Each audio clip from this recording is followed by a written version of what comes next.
Greg Cody, do you know any of what Jason Benetti and Boog Shambi did last night, or is everything we're about to unveil for you going to be a total surprise? The latter. A total surprise? Yes, I watched none of the baseball, partly intentionally because I thought it would come up today and I wanted to be surprised. I'm eager to say the least. How many do you want him to have done to be satisfied? Catchphrases on the Tigers-Rays, your catchphrases on the Tigers-Rays broadcast, how many would be enough for you to be happy about it, or thrilled even? Okay. Happy, any. Thrilled, 3 or more. Jeremy, how many did he do? 9. What? 1 per inning? Or how does that work? That is how that would work. What? Oh, my gosh. I believe you just added a catchphrase that I have not. Yes, I've not heard. That is not on there, is it? I know. I haven't said that in years. That That's why it's going to be 70. Further away from the mic, please. Yeah, Okay, sorry. that's good. Mike. I'm just a little worried, Mike. In general, that we're feeding his narcissism too much. Yeah, yesterday was a little rough. You know, it's one of the great go-to jokes. But also what the Le Batard Show does famously is run jokes into the ground. Yeah. We cannot continue to run Greg Cody's narcissism into the ground. It's essential for our likability. But he delights in it so much, and he's so happy, and he's at his worst and his best when he dips into the depths of the narcissism. Did Boog do any? Because I'm pretty sure he forgot. I have not heard anything. Did Boog forget on one of the busiest days of his life to do any of the catchphrases? I've not heard from Boog. None of us can reach Boog. All of us are trying to get a hold of him to find out. Meanwhile, Benetti's in the middle of the broadcast, like time-stamping stuff and sending it to his producer. Like he's just I hate to say this, but I'm going to have to. He's the best. He's better than Boog. Wow. I hate to say it. Gives you the inning, the batter. It's the easiest thing to track. I'm not saying he's better at broadcasting baseball. I'm saying he's better at doing our job for us. So Benetti will be on with us, and we will talk about all of this. And also, I came in here today, and I cannot believe what I'm about to say because I thought they were trying to trick me. I have said since it happened that the ball bouncing off of Jose Canseco's head before he got to the warning track and going over the wall for a home run is the best play in baseball history.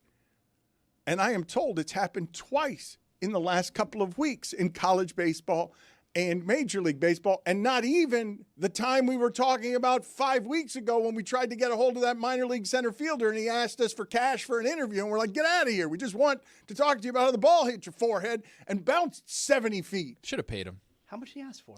I don't know. I got to find out because I regret not paying him. $200. But now all of a sudden we got any number of people that we can pay because it's happening. It's a proliferation. This is a plague. It's a trend. If it's not a plague, it's a trend. When you have multiple, in the last month, we've had 3 home runs bounce off of heads. Is it a plague or a blessing? It's a blessing. It's a gift to baseball. It really is. So too is Jason Benetti. Let's hurry up and get this thing started so I can get to some of those catchphrases. Basketball, basketball, basketball. Basketball is back, Jack. Time for our favorite winter sport. The summertime is over, so let's head down to the court. Time for the tip-off. Give me fast breaks on the attack. Will you shoot a 3 or take it to the rack? Basketball is back, Jack. It's a dream shake down in the post, or a killer cross you love the most. When the offense tries to run and gun, is it man-to-man or box and one? It's big plays and talking smack. That's how you know that basketball is back, Jack. Let me hear you say basketball, basketball, basketball. Basketball is back, Jack. 360 dunks and pick and roll. And we're gonna watch it every day till they raise the Larry O. Hard fouls and hook shots. A dagger 3 shags. If you say this game's the best, I'll say it's a gag. Basketball is back, Jack. Basketball is back, Jack. Basketball is back.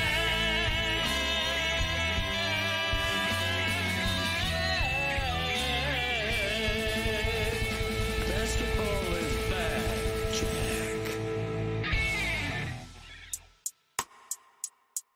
Start of the day, start of the day. This year, start of the day. Start of the day, start of the day. This year, start of the day. Start of the day, start of the day. This year, start of the day. Start of the day, start of the day. This year, start of the day. The New York Knicks are playing in the NBA Finals tonight for the first time in 9,840 days. And the hockey championship is unbelievable that the Vegas Golden Knights come back from 2 goals down. I thought when they got 2 goals down, it was all over because all they do is block pucks with their face. Hockey championship? Right. That's what they call it. Yes. I have a stat of the day quality stat regarding game 1 of that game last night. Too late. We already played the imaging. It's okay. It's a bonus. Okay, it's a bonus stat of the day. Before last night, teams trailing by multiple goals at any point in a Stanley Cup Final Game 1 were 0-55. Hockey championship. Carolina, the first team to blow a 2-0 lead in a Stanley Cup Game 1. Really? Yep. You know what they call that 2-0 lead? Yeah. The most dangerous lead in sports. 2-0. Let's get to these catchphrases because Greg Cody is filled with delight right now. We've got 9 of them. I don't know what we would have done if not for Jason Benetti. We're sitting here trying to support Boog's cause, and then he just forgets about us. It's weird. And he put in very little effort into helping us while asking us to put in a great deal of effort to help him. Wow, very critical. I mean, you asked us to do something. We were going to raise a bunch of money for charity for you, and then you didn't do it. And so we needed Benetti to bail you out. Nick Wright is going to be here in about 40 minutes to talk about an assortment of things, and we're going live throughout the show and the week this week. But the first of these from Jason Benetti, Roy, give me what we've got. The first of the Jason Benetti, Greg Cody catchphrases that he dropped into Raisin Tigers last night. You know, you watch the Tigers for a 10-game span over the past 3 years, and what do you learn? Maybe not a whole lot. Oh, okay. It's what you learn. What do you learn? It's close. What do you give him for that? You're the one. He's going to be on in about 20 minutes, and we're going to tally it all up, and he's going to match whatever it is that I pay per catchphrase. Tony is keeping the numbers back there. What do you pay for that one? I'm done perfectly well. $200 anytime he gets the tone right and on a song, if he's willing to do a song. Yeah, he gets a demerit for not specifically going, what'd you learn? What do you learn? And saying it in that cadence, what'd you learn? I offered before the game. I told him I'd go over them with him. He said, I don't need any help. I'm going to listen back to the catchphrases, and already he's got one wrong. What would you give him for that one? How much are you giving him? What do you learn? Well, I guess like he's not trying to do a Greg Cody impression. He should be. To get maximum dollar really should values. be. Yeah, to get maximum dollars for Right. charity. Yes, you got to honor it. Look, hee-haw 3, bidet up is not the same if it's just hee-haw 3. Like, he disrespected the bidet up. Yeah, me maximum. Learn has to take longer than would you. What'd you learn? Yeah. What do you learn? Yeah. See, that learn is way too short. Okay, it was a little bit of an effort. I'm going to reward him with $75.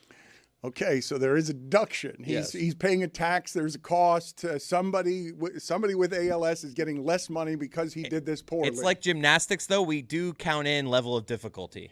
And that was a relatively easy one. Yeah, what'd you learn? We've got 9 to get to. Gimme. I hope we got something better than that one. 34-year-old left-hander gets a pop-up. Out number 1 as Fiducia puts it away, and we get a message from Tiger Law.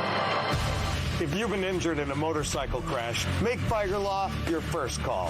Figer Law. All we do is win. All we do is win. If it stays like this, he'll be singing in the 8th inning. Very good. Oh, help me, Rhonda. So he did the very good parrot, but he didn't do it the right way. Very good. No, that was a very pedestrian effort by Benetti. I hate to say it because this is for charity.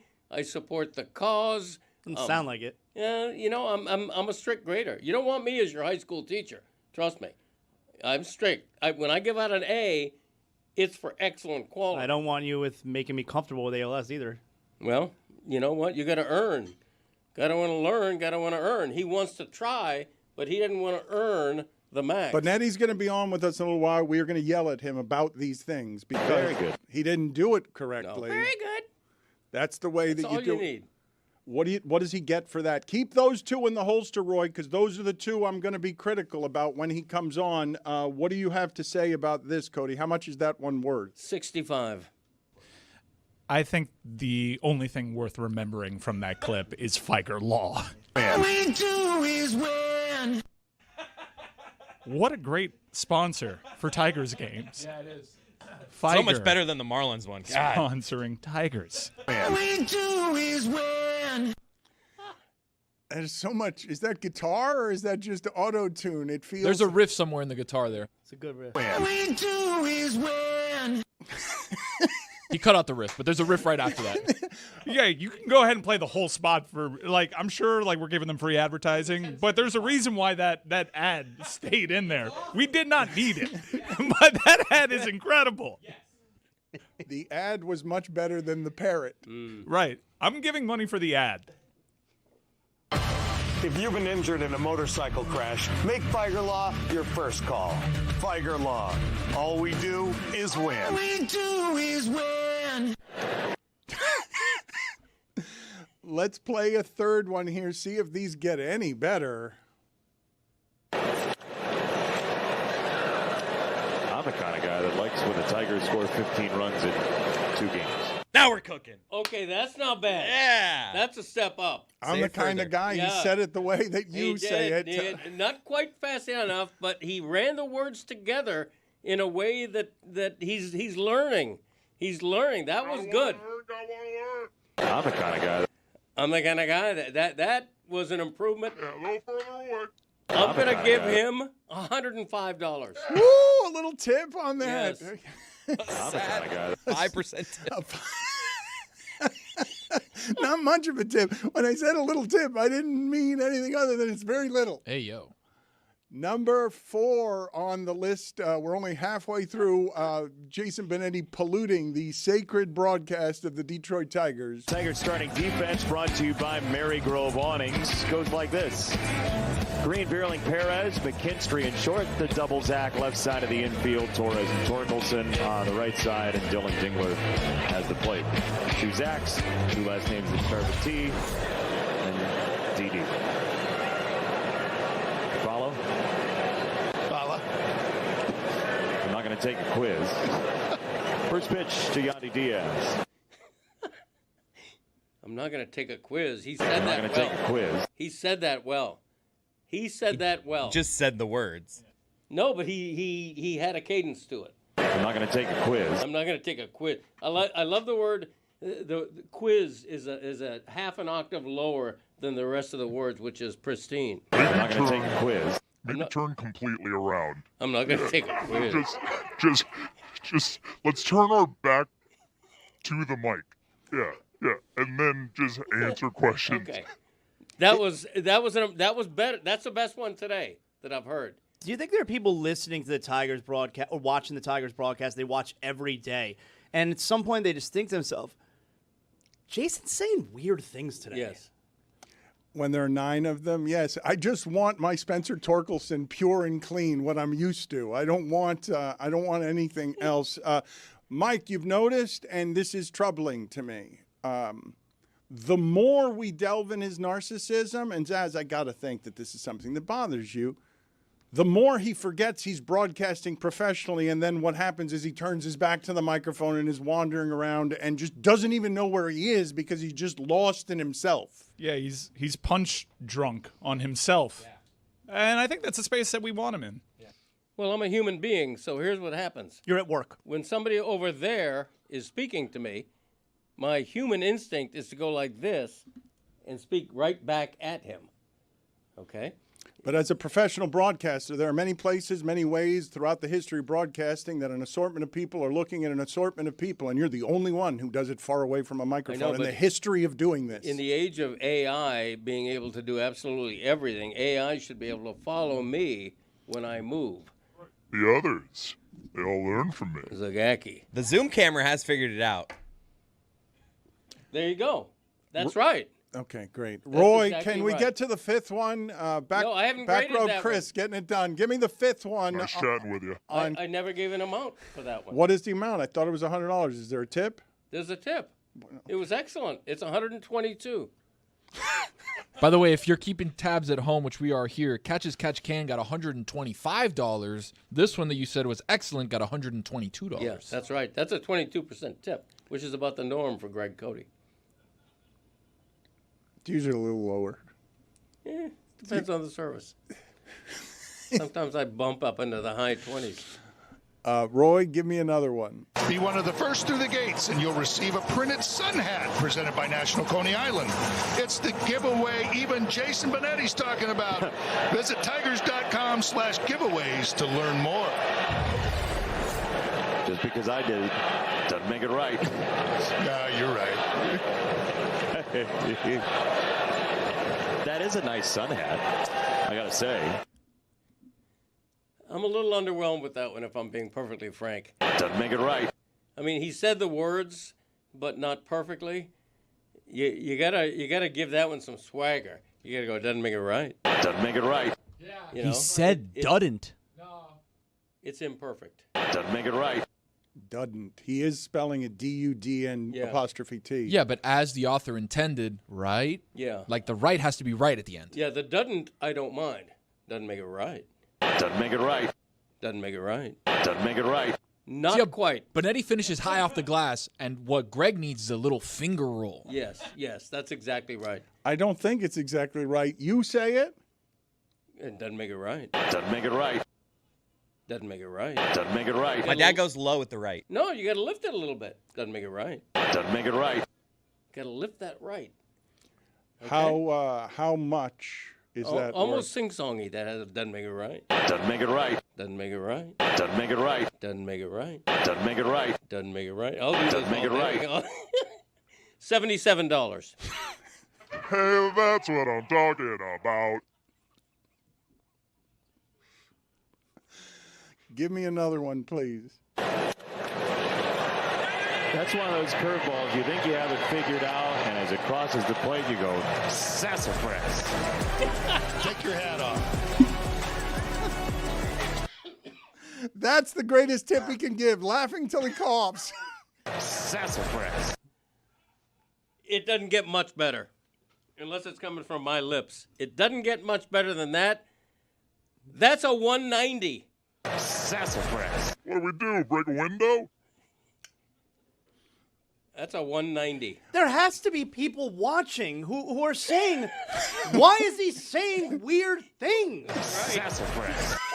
I can't believe he got that in there. How? Can I hear that again? Because that has no context for anything. But the greatest,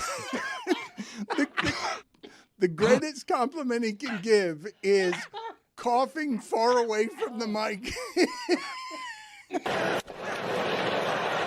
That's one of those curveballs. You think you have it figured out, and as it crosses the plate, you go, sassafras.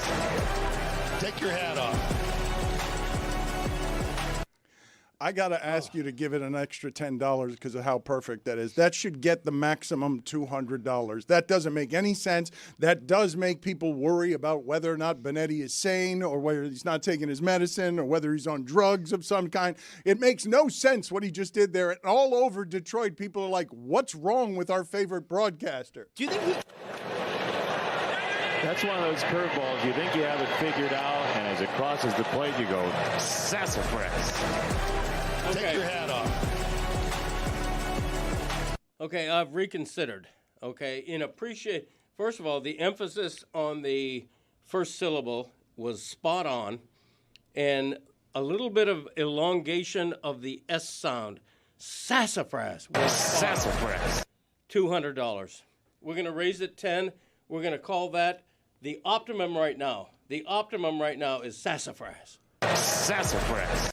Who is aware of what's going on in that broadcast? Only our listeners. That's the thing that makes it great. No, like his partner, his producer, the director. Write that down, and we're going to ask him that when he comes on in 5 minutes, so that we make sure we don't forget to ask him that. Tony, where are we here on the amount that both Jason Benetti is going to owe and what I'm going to owe for charity? So right now we are looking at $644, not including obviously the 11% for me. So we're at 75 for What'd You Learn. Very good. Got 65. Kind of guy that 105. Not going to take a quiz. 122. Doesn't make it right.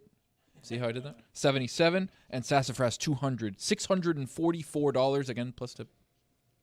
ProjectMainStreet.org is where you go if you want to donate, and we will give that money away here after we've tallied it all up. Roy, give me another one, please. 1-2 is a swing and miss. Strike 3. Riley Green is down. That's one of those stats you look at. You go, who made it a salad? What? 1-2 is a swing and miss. Strike 3. Riley Green is down. That's one of those stats you look at. You go, who made it a salad?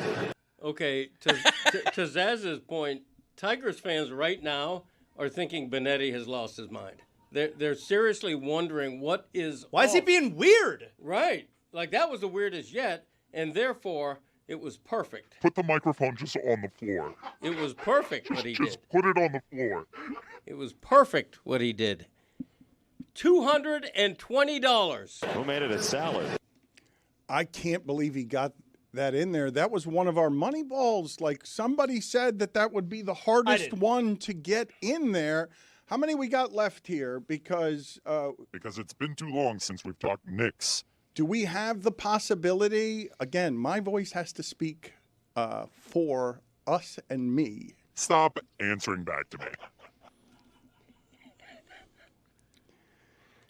We have 2 left, and I want Moneyball quality stuff. So, Roy, you believe that we have 2 better than Who Maketh the Salad? You think we might have 2 better than what we just delivered to the audience? Years and years ago, we did one for Kroger, actually. Did you? Yeah.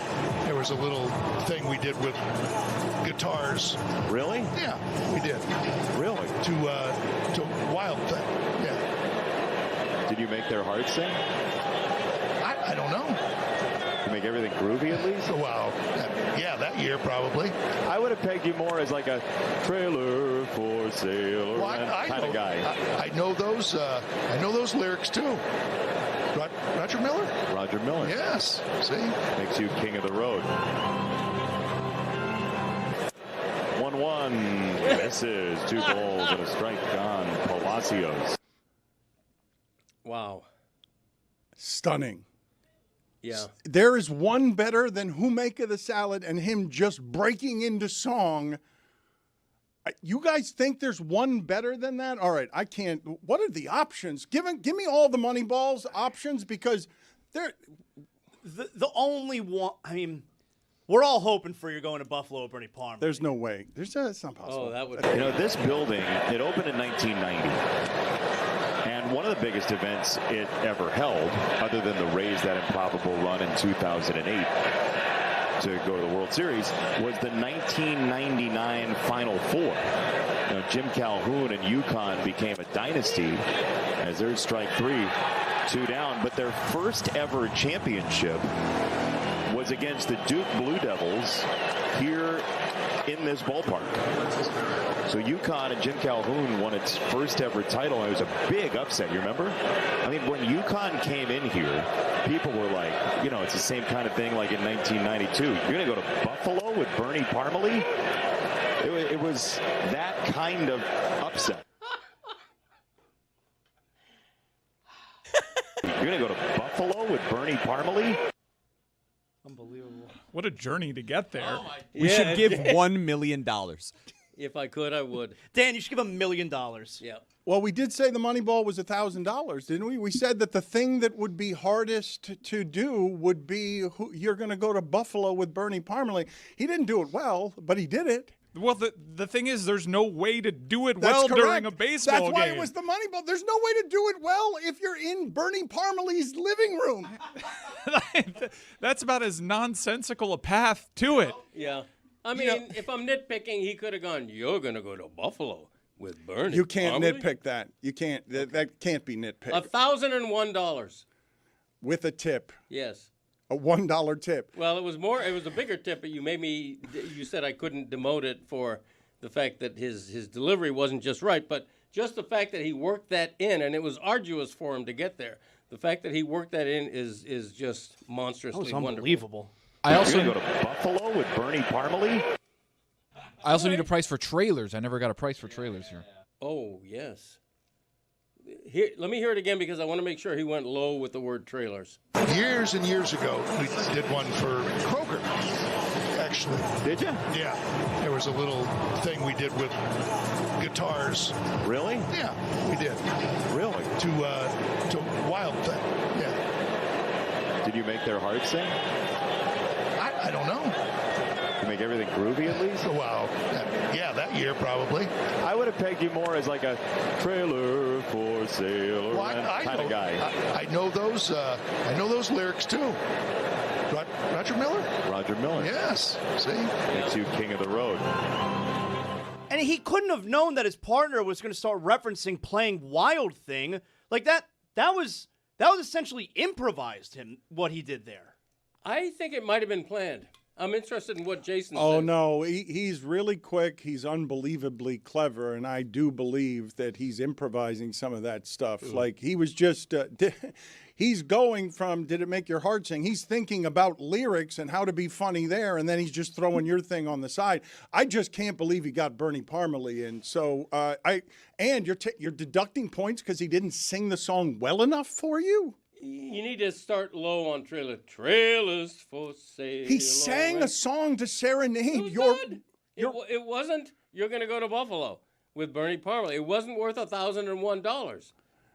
Why are you giving him a $1 tip on the Moneyball of $1,000 for Bernie Parmalee? Because none of us thought he was going to be able to do that one, that there would not be a way. Why are you giving him a $1 tip? That's why it's $1,000, is because it was the best one. But you gave him $1,000 and $1 on top of that. That's a bonus. But it's not much of a bonus. You start with $1 and you work your way up. It was a bonus. Tony, what is the final tally? I need a trailer dollar amount. I don't have it. Trailers, the song he sang. That's a beauty. That's supposed to be $200 is the maximum for a song. Okay. What are you willing to give him for singing a song? $385. Okay, $185 tip on trailers and a $1 tip on Bernie Parmalee. Okay, very good. Very good. So here is Benetti now. Thank you for making the time for us. Yes, and first, yes, let's do this. Yes. Good job. Good job. We appreciate you. He's a legend. All this You're for a charity. legend, sir. All this for charity. Good man. Zaz didn't stand. I'm comfortable. I proclaimed you better likes to sit. Better than Boog. I've proclaimed you because Boog just forgot to do any of it yesterday, and and Benetti came through by doing enough for everybody because he did 9 of them. Were there any, Jason? Thank you for doing that. Thank you for being on with us. Were there any in the holster that you wished you had gotten off and you just couldn't get them off? So the one-armed paper hanger I was concerned about. I was concerned that there would be an issue if I said that on television. You were thinking, wait a minute, were you afraid that you were going to offend the one-armed? Well, as a disability advocate myself, as an ambassador for the Cerebral Palsy Foundation, I had concerns that ambassadorship might be stripped from me had I used that one. There's also, I forgot to ask, I still don't know what the Vern Fuller one is. I still have no idea how to transcribe that. I just use that anytime anyone says the word full or fuller, like you eat a big meal, I'm full, fuller than Vern Fuller. Vern Fuller was a baseball guy, so it actually fits on a baseball broadcast more than it would on most other Maybe broadcasts. we should just stand up. Full count would have been the place to use that, but you crushed it. Okay, we had some criticisms with the some of the early ones because the tone wasn't what Greg Cody wanted. You want to teach him how to do the very good. Yeah, the very good is a parrot speaking and heard from a distance. So the voice out of the side of its beak. Yeah, it has to be like this. Very good. Like that. Oh. Try that, Jason. Very good. Perfect.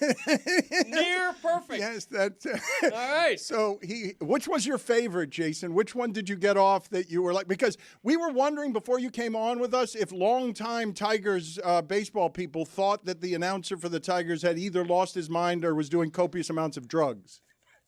That's the scary part, is everybody just sort of nodded and smiled and was like, well, he's being ridiculous again. The Bernie Parmalee one, I hope I got the pith of it right, because it felt like, I didn't know any of the backstory, but it felt like there was some anger that's your running back when you're going to go play Jim Kelly and the Bills. Yes. Exactly. Yeah, that was the day of Dan Marino. That was a quote from the former Dolphins offensive coordinator, Gary Stevens, who once came into the Dolphins press room and said before they played the Bills and Tom Olivadotti would be, trampled on the sidelines as their defensive coordinator, you're going to go to – you expect me to do my job with Bernie Parmalee as my running back? Yeah, he was saying that off the record, of course, but enough time has passed where I feel the right to betray him. That's great. That's great. The one I'm disappointed in is I thought Georgia on my mind. I thought I could get it in being close enough to Georgia, but I didn't trust my ability to be sultry. Put it on the poll at Le Batard Show. Do you trust Jason Benetti's ability to be sultry? Okay, Jason, your partner in the booth with you, your producer, your director, who knew what you were trying to do throughout the broadcast?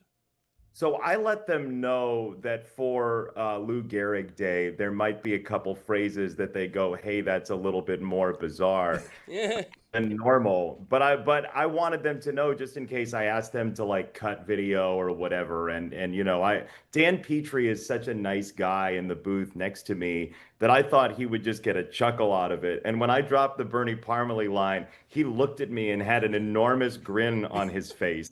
Like I had just solved the issue of going to Saturn and living there, right? So I love Dan, and I knew he'd be a great teammate and not sell me up the river on it. But there were a couple after the first game when I told him I might do a couple of these. He goes, "How many did you get in? 8 or 9?" I was like, 4. He goes, "Oh, you said some crazy stuff that I thought was on the list," which I don't think is a compliment, ?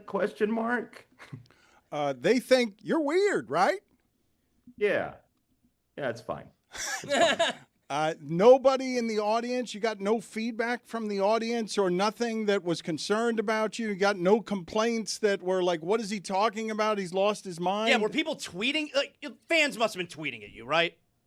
Your show fans were tweeting at me. There were a couple people who were live tweeting it. And the Bernie Parmalee one, there were a couple people who were like, he nailed it, wear that, deal with it. Which I thought was entertaining and shows that you have a great mob behind your shenanigans, which is fun. Tony, what do I owe and what does Jason owe? Because he, on top of just doing that for us, he said that he would match whatever it is that I end up owing. What is the final total according to Greg Cody? Final tally is $2,250. Again, that's not including the 11% tip that goes to me off the top. So we're looking at about $2,500. It's not $2,500. It's $2,250. Correct? You're missing 11% tip. Well, there's the Boog one. Yeah, Boog did one, and he did it. He did it poorly. And I think that. Wait a minute, you guys did this again to me. Greg Cody deducted that to $400, not $500 on Boog. These numbers are inflated. You guys are doing bad things with the accounting on this, and I'm on the up and up here. You're making me look like I'm against charity because you're just simply not doing the math correctly. Hee-haw 3 or whatever. See, that was not the right enthusiasm. You are the one for that trying call. to take $100 off the charity right now. But wait a minute. I'm honoring the hee-haw 3 and the bidet is what I'm doing, which is more important than the charity. Yeah. Well, to be clear. We got this guy afraid of the one-armed army coming after him, and I'm right here to tell you that this is not my fault. Funny to call it an army when it only has one arm. Sorry, Jason. That's what I was going to quibble with, was that there was a little bit of meta going on in there. But the other thing I would say is I worked with a TV producer in sports once who hated more than anything when for a party of 6 or more, gratuity would be included and the waiter wouldn't say it was included. So there's this inflation that people feel like is wrong when they're not told about it. So I think the only thing that happened is you weren't told in advance that there was going to be gratuity for a party of 6 or more. I made sure I said it beforehand. 11% right off the top goes to me. Put it on the poll at Le Batard Show. Should the waiter or waitress tell you that the gratuity is included? Yes or no? I love when the gratuity is included. I feel less pressure. Number one, I don't have to do math at the end when I get the check. And number two, I feel less pressure. It's like, oh, all right, this is what you think you get? Maybe I was going to give you more. Oh, well, now you can't judge me. I like when it's included on the bill. I don't mind. As long as they tell you. Don't make me notice the fine print. You have to mention it as well. So have we concluded this particular adventure to everyone's satisfaction? Greg Cody, you had some quibbles before Benetti came on here. We gave him an earned standing ovation. I think he went above and beyond, but we can quibble with the fact that a couple of them he didn't get the notes right or the tone right. Look, it's not going to be perfect because it's said in my voice and my cadence, but I think he did fabulous. He kicked Boog Shambi's ass. If we're being honest, I mean that's who's boss right here. I mean, raising almost $3,000 for this wonderful charity. I'm thrilled that my podcast's catchphrases were adopted by the Le Batard Show and then turned into this wonderful, ingenious fundraising gimmick. I think it's great. I'm genuinely honored. We are in general. Thank you, Benetti. We appreciate the time. We appreciate the effort. Any last thoughts here before you get out of here? Just a quick message from Boog, and I was very busy yesterday. I was trying to put together a whole day, and I don't appreciate that you're telling me that I didn't do the job yesterday, But you didn't. Yeah. You didn't do your job yesterday. You told us you were going to do something and you didn't do it. My shock of red hair got in the way of my brain. You're the best, buddy. You have passed Boog Shambi on being more charitable, and I'm going to just say it to everybody, a better baseball broadcaster and a better human being. Yeah. Yes, better. Also a better human being. But no. Thank you. Better at being a human. This is so refreshing that we have such a great relationship with the top of the broadcasting game. Yeah. I cannot wait to burn this bridge with you. Thank you. Thank you, Jason. Thank you, I think. If you guys had seen me yesterday, you guys would have laughed at me yesterday around the corner here because you guys made me think about this, both with the combination of charity and what we were talking about with tipping and tipping being included. I'm with Zaslow, and I'm similar to Zaslow in that if you put in the check what you think it should be, you're absolutely going to get less than you were going to get because I wanted to make that choice. And if you're satisfied with forcing me to tip a certain amount, that's what you're going to get. You won't get less than that, but you're not going to get more than that either. What you guys would have found funny, though, yesterday is my charitable streak collided with the fact that I am just totally indignant still about the fact that in America, people will not take my cash. So What you had on the corner of a street, two guys in blue shirts who are part of the Miami-Dade Community College over here, I don't want to hear what their charitable effort is. I just want to give them a $20 bill. I don't want to stand and hear everything you're raising money for, and I give them cash, and they tell me they're not allowed to take cash, that there are cameras everywhere, and they can't take cash. And I'm like, I don't have time. I just have to give you cash. I don't have time to listen to you. And so what you had in the street is me trying to be charitable and them refusing the charity. They never took it. They would not take it. And so you had physically in the street somebody driving by noticing it looked like I was getting the opposite of robbed. Somebody drove by, recognized me, and sees me trying to give these guys money that they are moving away from because it's not just verbally. They don't want to be seen on camera taking money. You explain to me what sense it makes that your charity is so restrictive about worrying that your employees are going to steal stuff that you decline $10 that would have helped your charity. Doesn't make it right.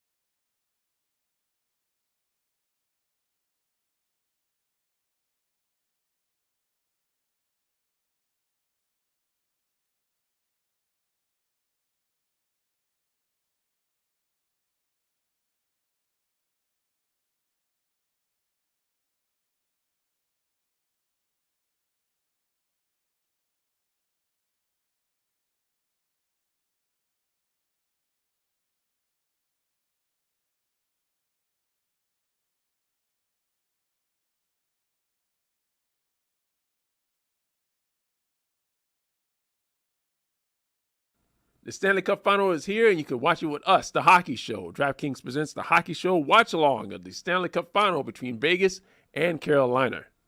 Suavecito para abajo. We're watching Game 2, 8 p.m. Thursday. And we are also watching Game 3, Saturday, 8 p.m. So join us as we watch the Stanley Cup Final together. It's The Hockey Show watch-along, presented by DraftKings.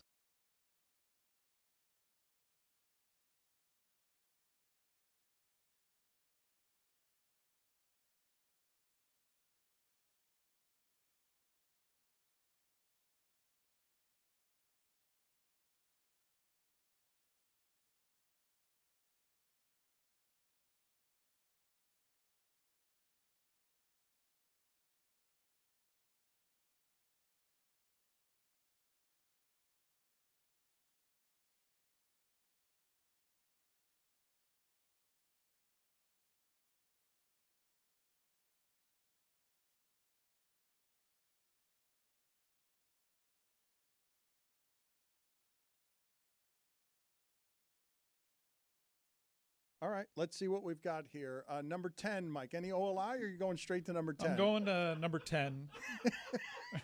Straight to number 10. It'd be funny if our lists are completely different. If we both have top 10 lists and our lists are completely different. Yeah, number 10 was the rare occasion where it was kept completely away from me because it was a negotiated deal point. They went right to Dan to complain about Ron McGill, and he had to fight that fight. So number 10 is Ron McGill. Didn't make my top 10. And they didn't approve of. They didn't think kept it was sports. fighting it. They fought it like 7 different times. They tried to get him off of our show. And then he went on with SVP a bunch. Yeah. Right. Then then Sports Center stared doing mascot fights with him. Yeah. Number 9. This one might surprise some listeners. The looks like game. It gave us a lot of problems, particularly with the talent office over there, because the ESPN talent did not enjoy being part of the looks like game. Famously, Matthew Berry, although we fixed that one, and Buster Olney never fixed that. Never fixed it with Chris Berman either, who objected to what we said, which was he looks like a Ben Franklin wax figurine that is melting in a car that's too hot. Yeah. Number 8, this was one that was kind of kept away from Dan, and it wasn't like one singular moment. I had to go to Bristol, and and talk to the NFL people over there, because the NFL talent office really disliked our show, but it was a lack of education. You didn't really have anybody fighting for us on behalf of the radio division. The NFL is the straw that stirs the drink over there, and people just bowed to them, and I was able to smooth that one over, but it was hostile. Mark Brunell just made stuff up. Made stuff up. Yeah, I was like, did anybody care to ask if this were true or where we stood on it? He just made stuff up. None of the things What'd he so say? far, hold on a second, none of the things so far are on my list, but what I remember about that story is we were calling him Baghdad Brewski because he was just doing propaganda for the Patriots, and when we got up there to ask them why they were objecting to that, they didn't understand the reference. They didn't get the Baghdad Bob part. So a lot of departments just needed to talk and get some background information. But the thing is, the people that you would count on to explain and provide the context, they weren't listening to us either. Number 7. Wait, what did Mark Brunell say? Mark Brunell took exception to the questioning on our show and claimed that I didn't clear it with him ahead of time, when I absolutely did. And when I found out about this and went to bat for myself, he later capitulated and said that was right. And I had this whole big thing that probably ended up contributing to our NFL talent office issue, because they just had a lot of people say that they didn't like our show. I mean, what the issue that we had is that we were asking him questions about money he had lost because it was reported.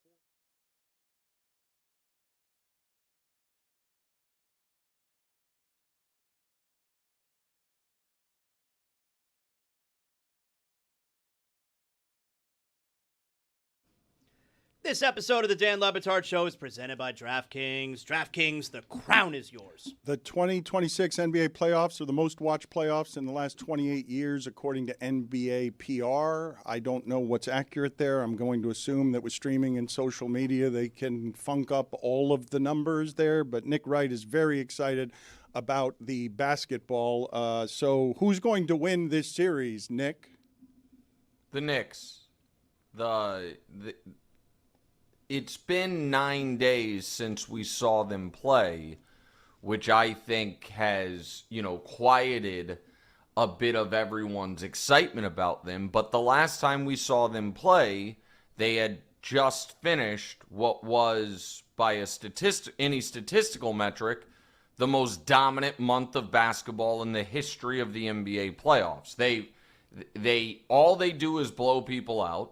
Mitchell Robinson's right pinky notwithstanding, they are incredibly healthy, they're incredibly rested, and they are one of the few teams that actually gave San Antonio real trouble this year. You add to that San Antonio made it pretty clear, they won their championship and celebrated as such a few days ago. I think the Knicks win tonight and steal home court, and I think that the 2-month playoff slog for the Spurs of a 5-game series, then a 6-game series, then a 7-game series, and all these additional minutes, which are already showing up greatly in Wemby's rebounding numbers, if nowhere else, he is wearing down, and I think you saw that at the end of the conference finals, and I think the Knicks are going to be the champions, which is interesting because we seamlessly transitioned as a collective in the media from the Thunder are going to be a dynasty to something I've never seen before, which is fretting about the Spurs dynasty. Typically, we at least wait till they win their first championship before we are preemptively anointing teams as dynasties. This one, we didn't seem to even wait for that. Nick, that's not fair, though, is it? That they already won their championship? Like, the Spurs are allowed to be thrilled with a grueling 7-game series win on the road at the champs, right? No, they're allowed to do whatever they want, but in my analysis of it, I think that was a cathartic, emotional moment, and you saw them react as such, and I think that has a knock-on effect to the finals. The Knicks, maybe because it was a sweep, maybe because the Cavs flat quit, maybe because they weren't playing it on the road against the defending champs, they were very, very businesslike in the reaction to them winning their conference, and I think that actually has a potential impact. the comp I would use, I guess, and this is a theoretical one, but if I were a Buffalo Bills fan, I imagine if there is a day, and there likely will be at one point, where the Bills finally beat the Chiefs in the playoffs, that the emotional toll of that would be bad for them in their next game. In that hypothetical, they at least would have a week or two before the next game. The Spurs had 90 hours, and so we'll see tonight. Now, the last time the Knicks had a massive period of rest, they came out in the first 3.5 quarters of the next game and played terribly. They ended up, that was game 1 against the Cavs, they ended up furiously coming back down 22 in the final 8 minutes. If they won't be able to do that against the Spurs if they come out the way they did in game 1 of the conference finals, but I don't think they will. So, Nick, how do you explain San Antonio being not a huge betting favorite, but a fairly clear betting favorite? Yeah, listen, I think that the bettors in Vegas, and it is a pretty significant favorite, not overwhelming, but massive. Not overwhelming or massive, but significant. I think that the Knicks are just wildly underrated, and that Vegas all year long has looked at the Western Conference Finals as the championship. And to be clear, or to be fair, going into the playoffs, I thought the only team that would have a shot against anyone coming out of the West would have been the Celtics, and they lost in round 1. But it denies the reality of what the Knicks have been doing. It denies, in my opinion, the reality of the utter domination of what we've seen for now almost 2 months of basketball from the Knicks. The Knicks are 2 C.J. McCollum not buzzer beaters, but last seconds-ish shots away from being undefeated this postseason. They win a month by where 10 of the 11 games they won by double digits. 3 consecutive series. They imposed their will on their opponent to such a degree that their opponent gave up in the elimination game. They beat the Cavs by 37 in their elimination game, and it lowered their average margin of victory in elimination games this postseason. It was 51 and then 40 and then 37. And so I just think right now, starter for starter, I think the Knicks have the better starting lineup. I think the Spurs have the more reliable bench, but I also think it's a lot of youth there. So I have put my money where my mouth is on this one, and we'll see how it works out. But I bet the Knicks to win the title a week and a half ago. Right now, I think they're plus 170, 160. I have them at plus 250 because I just liked how they looked against either the banged-up Thunder or a Spurs team that I was at MSG in March when they gave Wemby absolute fits. There was about a 6-week period of the regular season where the Spurs with Wemby only lost 1 time, and it was to the New York Knicks at Madison Square Garden when the Knicks basically dominated that game. Jeremy, can you go out to the whiteboard, please, and assemble for Nick and for us a list of which team here is more likable, more unlikable? I'd like some details on this as we head into a fairly anticipated NBA Finals. Can we play the sound of Tim Legler talking about Chet Holmgren? Because one of the things that Amin and others were saying is, well, the Spurs don't have any playoff experience. You know who did? Chet Holmgren. He's a champion. And what did he do with that playoff experience? He was more scared than I can recall an NBA player ever looking. And here's Tim Legler talking about that. Because there is no denying he was shook. He was rattled. It affected the way he was processing the game. And it completely took away his aggressiveness.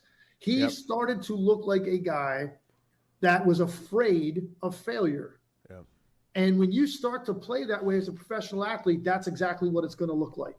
You don't take chances anymore. You'd rather play it safe and disappear than to try and have it not work out. Drive at Wemby and have him block your shot. Try to get there in time to stop Wemby at the rim and he get dunked on again. It's better not to try than to have that happen again. That's exactly what he looked like.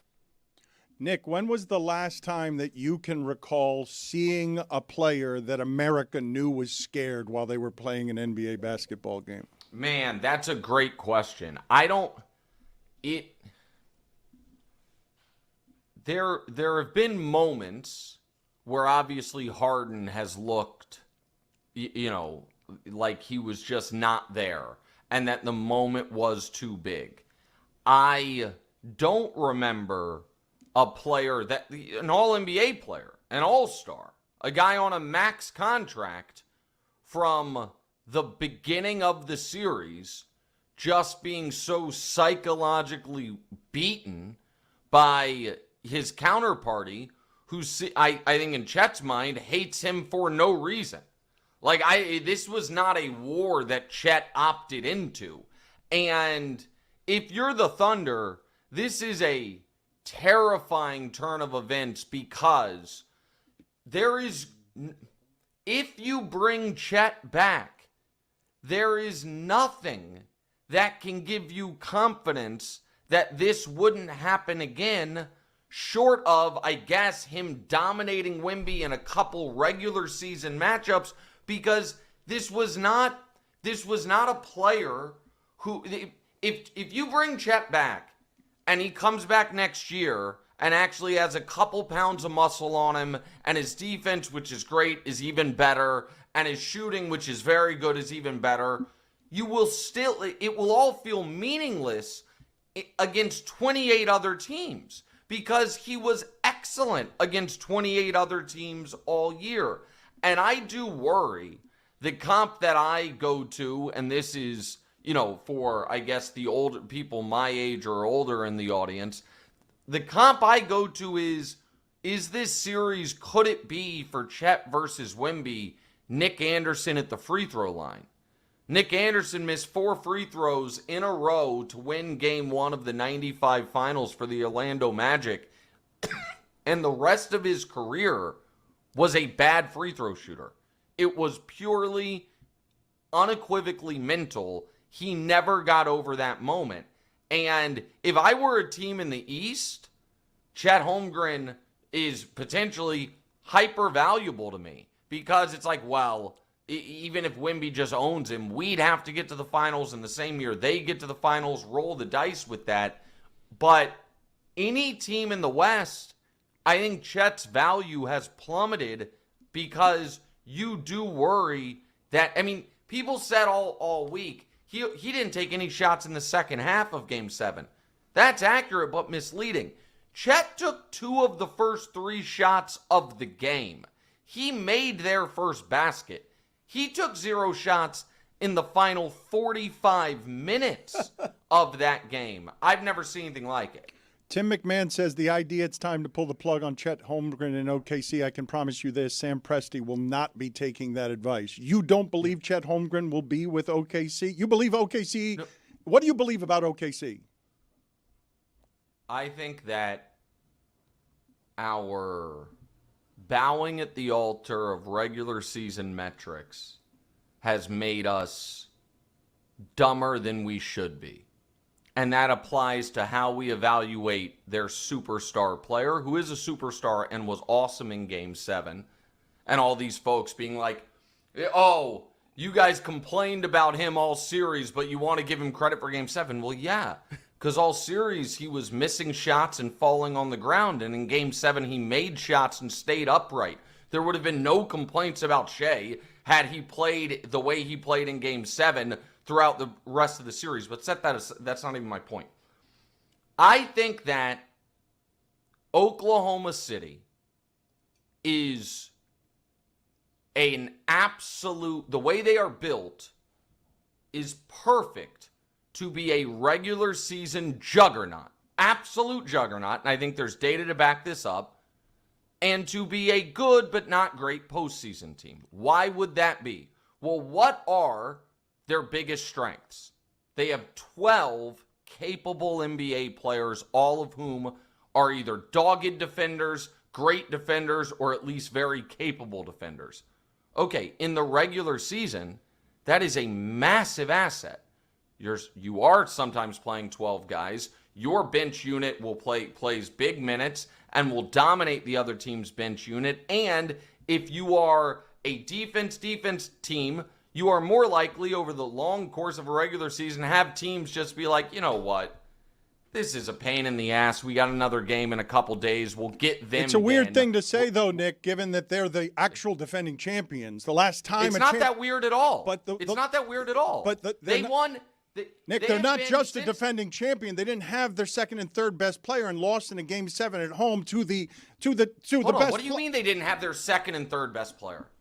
Ball handlers. What are you talking about? Sorry, ball handlers. Like no, okay. Well, that's the other thing. Oh, I thought you were saying Chet wasn't there. No, sorry, I wasn't trying to. Right. But you. Uh-huh. I thought Chet kind of wasn't there. So okay, let me give the evidence for it, and then I'll respond to that rebuttal. By the way, they didn't have Jalen Williams all year, and it didn't matter.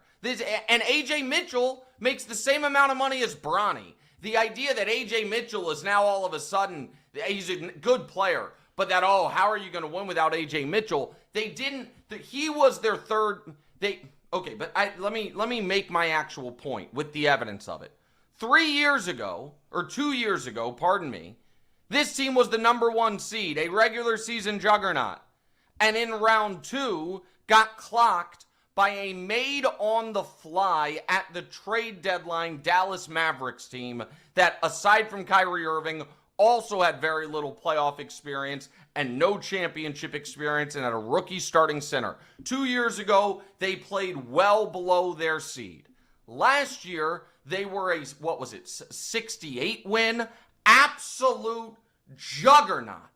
And they went to Game 7 in round 2 and Game 7 down at halftime in the NBA Finals. This year, they were a 64-win, 65-win regular season juggernaut, and they lost in the conference finals.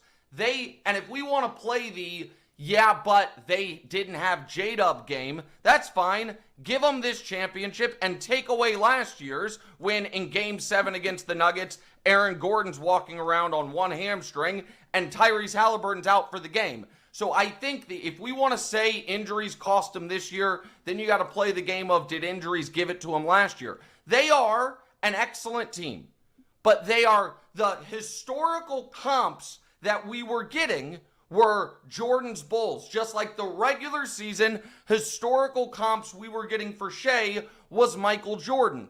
And the reason I know that's wrong is because every single person who was presenting those comps would do it apologetically. They would be like, listen, I'm not saying Shea is Michael Jordan, but here's the numbers. I'm not saying this Thunder team is the greatest team of all time, but here's the numbers. And my point is, they, just like some teams, we see it all the time in reverse, and nobody has a hard time accepting it. That the Shaq Kobe Lakers near the end, or the 2018 Warriors, the second year with Durant, or the 2017 Cleveland Cavaliers, that the teams that are in third gear in the regular season and have an extra playoff gear, everyone accepts that that's a thing in the NBA. What I'm saying is, I think the Thunder might be a bit of the inverse of that. That their regular season makes them appear to be a historically great team, and in the playoffs, they are a very, very good team. They were being comped to the greatest teams ever, and Shea was being comped to the greatest players ever. And what I'm saying is, they have a hell of a lot more in common with the champion 2021 Milwaukee Bucks or the champion 2023 Denver Nuggets, teams that have one all-time great top 25 player, but not inner circle Hall of Famer, like all-time legend, I should say, not top 10, not top 8 all-time guy. No other superstars on the roster, but a nice supporting cast that won a championship. And that's awesome. Yeah, but it's a good good argument. No, it is a good argument you're formulating, but they're like one ball handler away from being the defending champs, like twice, the back-to-back champions. They in a Game 7. I know that's not what happened in Game 7, but Dan, this is where you and I will just disagree on some of this stuff. You're focused on the fact that Game 7 was somewhat close late.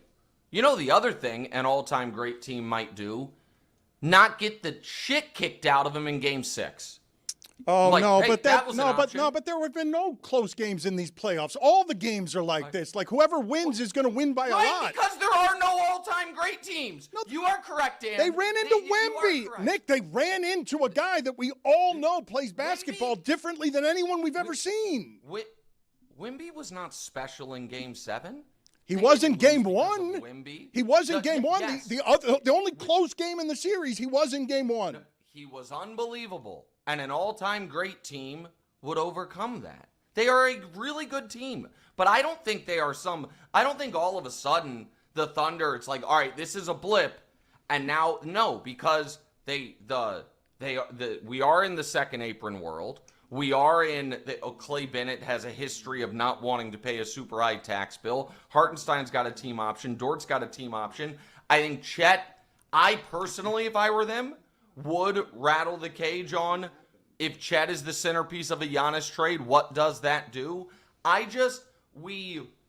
many years in a row are we going to say the team that just won is just going to keep winning, and then they don't even make it back to the finals before we recognize whether you want to say it's what LeBron did for a decade or what Steph and the Warriors did for half a decade? The reason those things happened was because LeBron at that point, Steph at that point, and the teams around him are simply drastically better than any of these teams we're seeing right now. Now, Wemby might enter that pantheon. But what is so mystifying to me is not only are no one learning seemingly from the mistakes of, who's going to stop the Nuggets, who's going to stop the Bucks. Obviously, the Celtics are just going to keep winning. They've hacked basketball. I don't know how many times I heard on this show and others, the math. The Celtics and math. It grab out your TI-82s. It can't be beaten. And then it's like, no, actually, the flip side of the math is they blow more 20-point leads than any team in playoff history. But it's neither here nor there. And now, we're not even waiting to do it with the Spurs. They have won nothing. And we're like, well, I mean, maybe try to compete in 2032 because it's just over now. And I don't even think they're going to win this championship. So it is critical for the Spurs. Oddly, they do win this championship because, again, folks that care at all about what's happened in the history of this league saw Akeem Olajuwon in his second year with the Rockets shock the Los Angeles Lakers in the conference finals and make the NBA finals. Of course, they're going to be there every year. Doesn't make it back for 8 years, and in the middle has a trade demand. 22-year-old LeBron James shocked the Detroit Pistons in the conference finals, makes the finals. Well, of course, they're going to be there for the next decade. He didn't make it back to the finals with Cleveland until he left Cleveland. We have seen guys make, like, Giannis what was Giannis, 24? Was Giannis 25 when they won? Well, of course they're going to be back. They haven't been close. Joker, well, of course they're going to be back. They have not been close. Every single time you can win a championship might be the last time that group of guys can win a championship. I get it. It's all going to be different this time. This time it's different. This time with the Spurs, it's different. The distinction I'm simply making with you, and I'll get off this in a second, is that you're saying that Denver and Milwaukee never got close again, and I'm saying OKC just got close again. They just ran Not into... to winning the championship. Yeah, Nick. No, they didn't. Nick. They didn't. Nick. They're going to finish... what... Denver and Milwaukee both got to Game 7s of round 2, and you're saying that's not close. But Game 7 You're of saying round it's 3 not is close. right there. You're saying No, it's not close. No, I thought you were agreeing with me on that. True. Yeah. You know what I think is, listen, I'm a Neanderthal. I'm a weird guy, I guess. I don't think any team that didn't play for the championship was close to winning the championship. I think in order to be close to winning the championship, you have to play for it. I guess I'm an idiot. I'm just a dumb guy. Okay, no, just how games. close how close was LaMelo this year? Okay. A play-in game yeah, away. It's totally the same thing. A play-in game Yeah, away. no, And the you're Pistons absolutely right. were kind of You got me. I fraudulent. put my sword down. And then you It's have the the same thing. No, you're right. You're right. LaMelo and Wemby, same thing. How far we Same want to thing. take it? Yeah, no. How far do we want to take it? It's Game 7 of they were about to play for the championship in the fourth quarter, and Hartenstein and it got decided by Hartenstein and Cornette at the rim. No, it didn't. No, it didn't. It was a 6-point game. Let's go out to the whiteboard now. We got to get Nick out of here. He's the host of FS1's First Things First. What's Right with Nick Wright is the name of the podcast. Game 1 of the NBA Finals starts tonight. Jeremy, go ahead and include Nick on your conversation. Who is more likable, the Knicks or the Spurs? We're trying to figure that out right now, and I will be taking suggestions from everyone here. What I have so far are just the basics. What makes the Knicks likable? You got Jalen Brunson. You got no finals. Can you since write smaller, 1999. please? Can you write even smaller, Great please? for TV. You did great there. Good job, Jeremy. We can all. Why'd you even write it, bro? You could have just said it if it's not going to be legible. So this is a disaster. So can I just answer this? The Knicks are the more likable team by far. There's nothing not to like about the Knicks right now. What do you agree And with on that meanwhile- list there, Nick? What? I mean, so hold on. Let me get closer. Let me see. Fly to Miami so you can see it.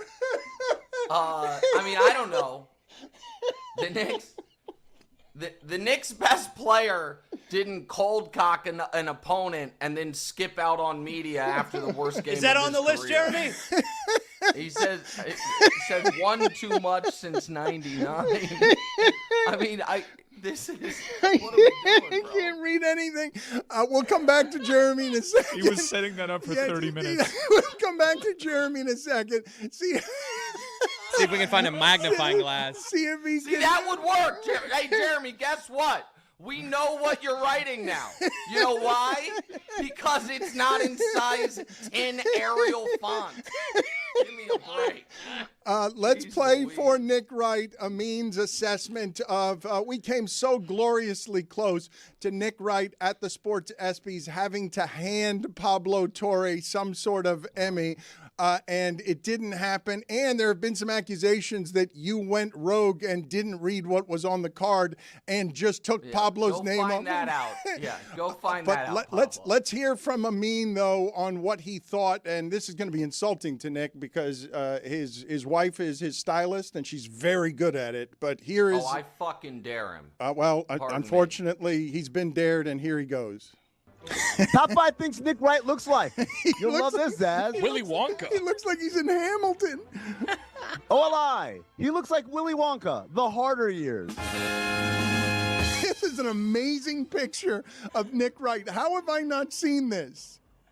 Number 5, because you don't follow me on Twitter or Instagram or anything else. Number 5, he looks like one of those AI reimaginings of a live action Grimace. That's Grimace from McDonald's, if you don't know. As opposed to Grimace the attorney. Yeah. Number 4, he looks like he's got an interview with the vampire in Detroit. Number 3, he looks like a failed magician hired for a company retreat in Reno. Number 2, he looks like the same failed magician in Reno has another gig across town as a Prince impersonator.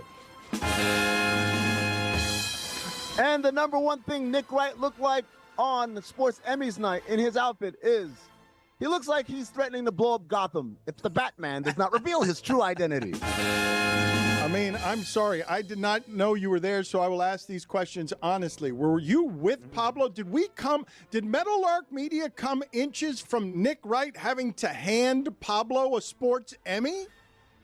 Dan, you know me. I have a podcast called Basketball Illuminati where we keep our third eye open.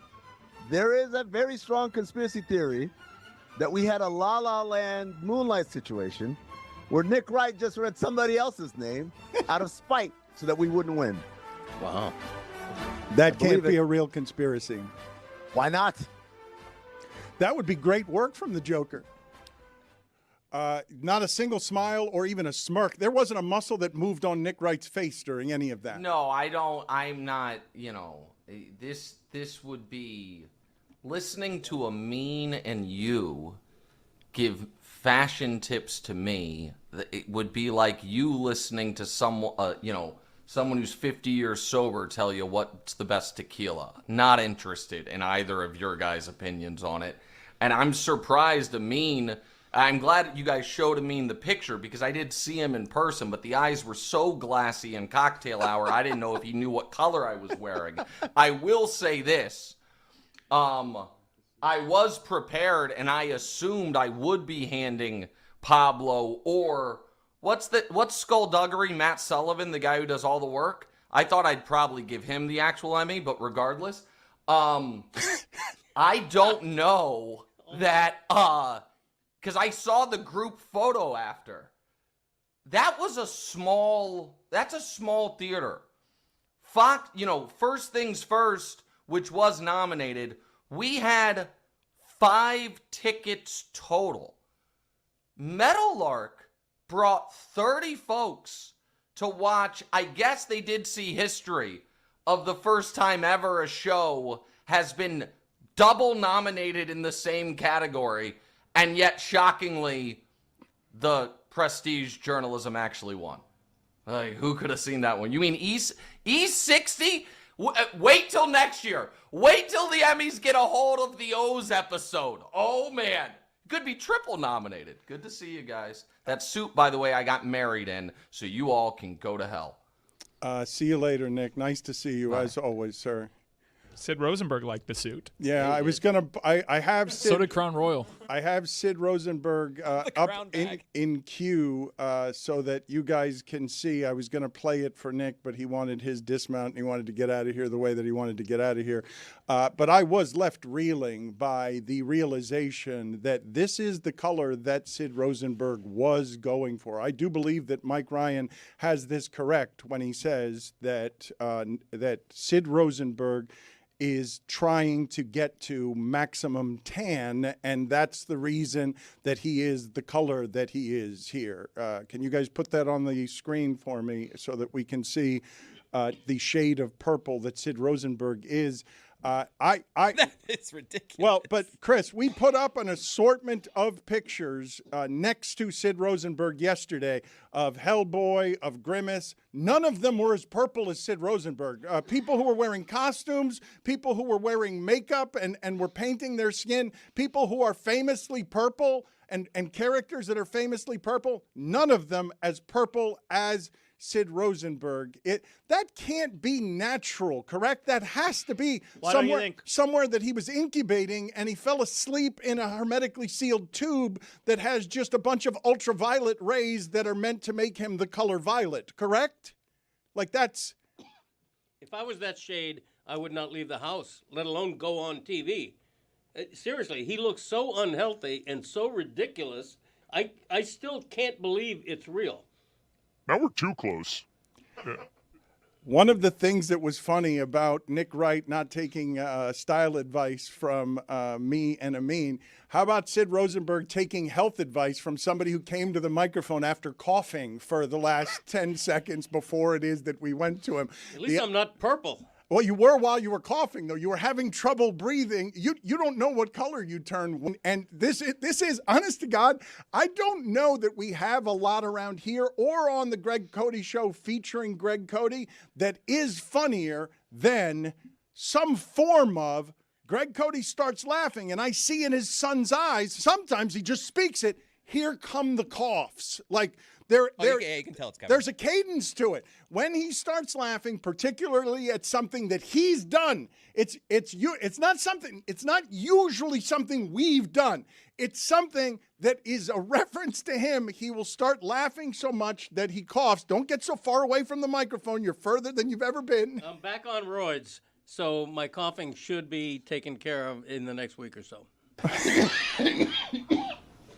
Fabulous.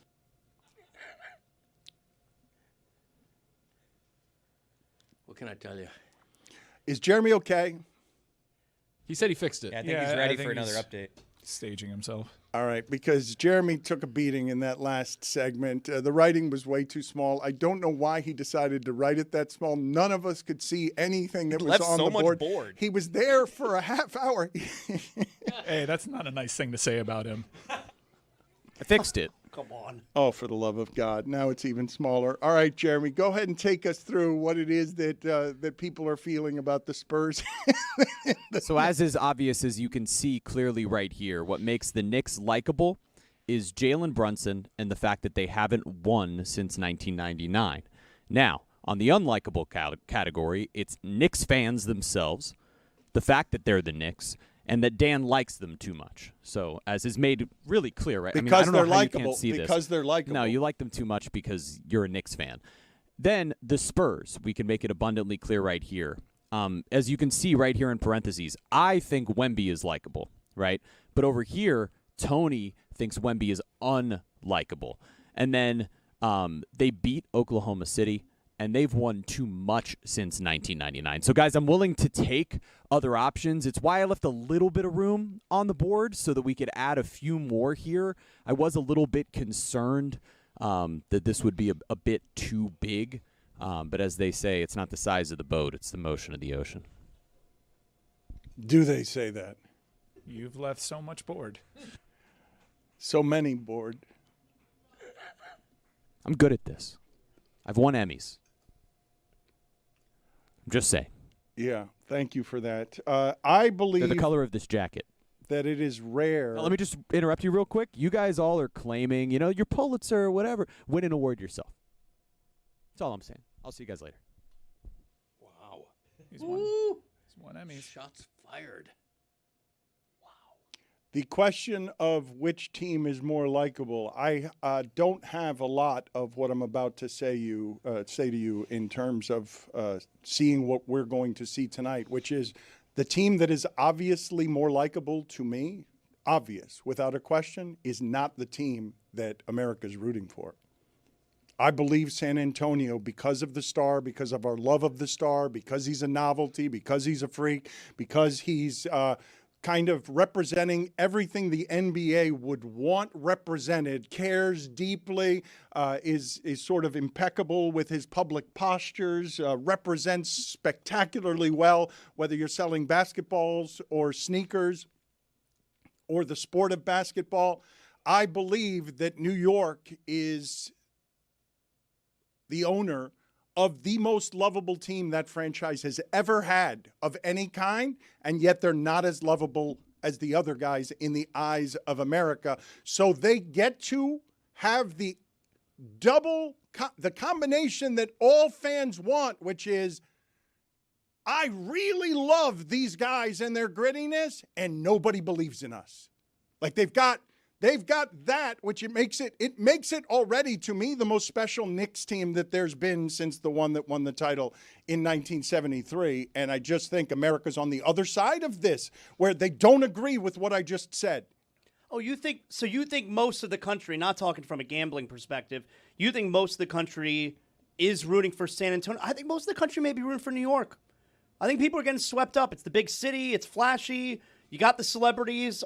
They haven't won in forever. I think most of the country might be rooting for New York. How can you not root for the franchise that hasn't won anything in more than half a century?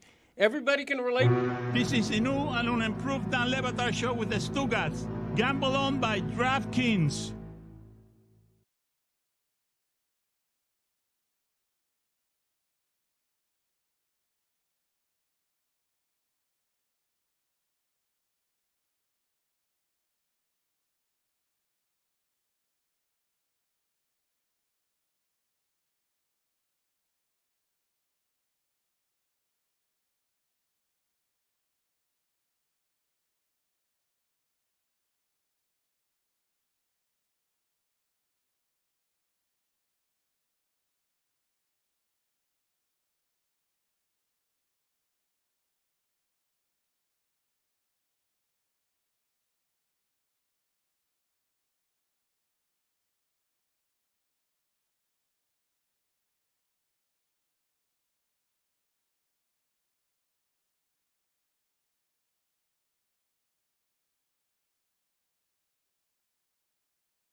The Stanley Cup Final is here, and you can watch it with us, The Hockey Show. DraftKings presents The Hockey Show watch-along of the Stanley Cup Final between Vegas and Carolina. Suavecito para abajo. We're watching Game 2, 8 p.m. Thursday. And we are also watching Game 3 Saturday, 8 p.m. So join us as we watch the Stanley Cup Final together. It's The Hockey Show watch-along presented by DraftKings.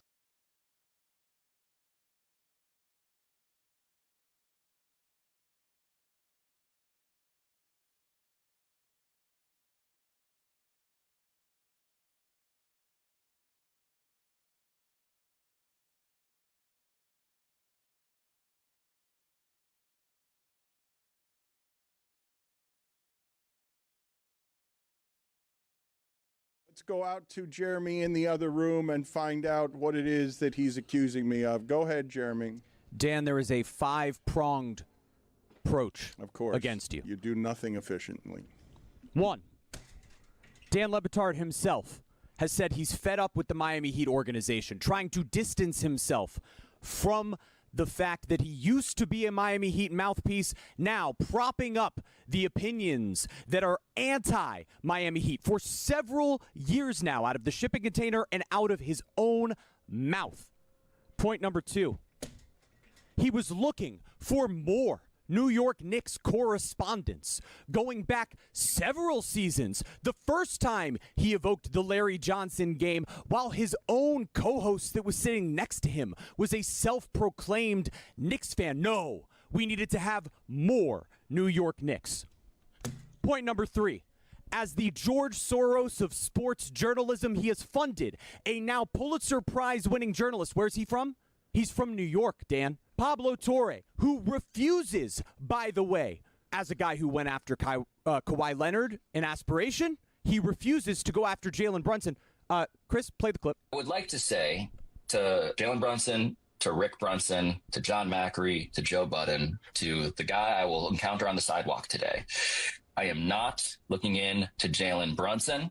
Point number 4. One of the biggest Knicks fans in the world, Ben Stiller. You know what it says here, Dan? It says, Dan, I know you're Knicks fan. It should have said you're a Knicks fan, but it said, I know you're Knicks fan. Why does he know that, Dan? Because he's a Knicks fan. It takes one to know one, as they say. And number 5, and this is the real smoking gun. What is the first thing that Dan Le Batard thought to do as he delayed his own production crew by 45 minutes to do a show in the studio you're presently sitting in?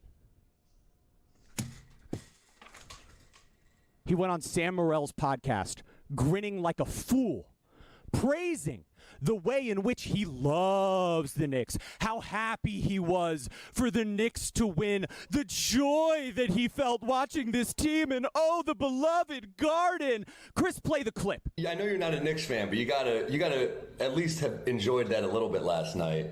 I was legitimately happy. Case closed. Wow. Wait a minute. I said I was happy for him. No evidence of that. Wow. Wait, that's creatively left. Wait a That's minute. incredible, Jeremy. Great work. Mule eating briars. That's Dan's body. You just heard Sam say, I know you're not a Knicks fan. That seems to go. He's trying to help you out there. Is what Seems he's doing. sarcastic. Then you rebutted it with, I'm happy. Can I hear that again? I know you're a Knicks fan. Yeah, I know you're not a Knicks fan, but you gotta at least have enjoyed that a little bit last night. I was legitimately happy. You can't, on one end, hold up Sam knowing you're not one and ignore that Ben Stiller knows you're one. You are Knicks fan. You're Knicks fans. Tony, we were making fun of Pablo. We've been making fun of Pablo because he's on a text string with Method Man. I should have never allowed it. And he doesn't refer to him as either Method Man or Meth. He keeps referring to him as Method.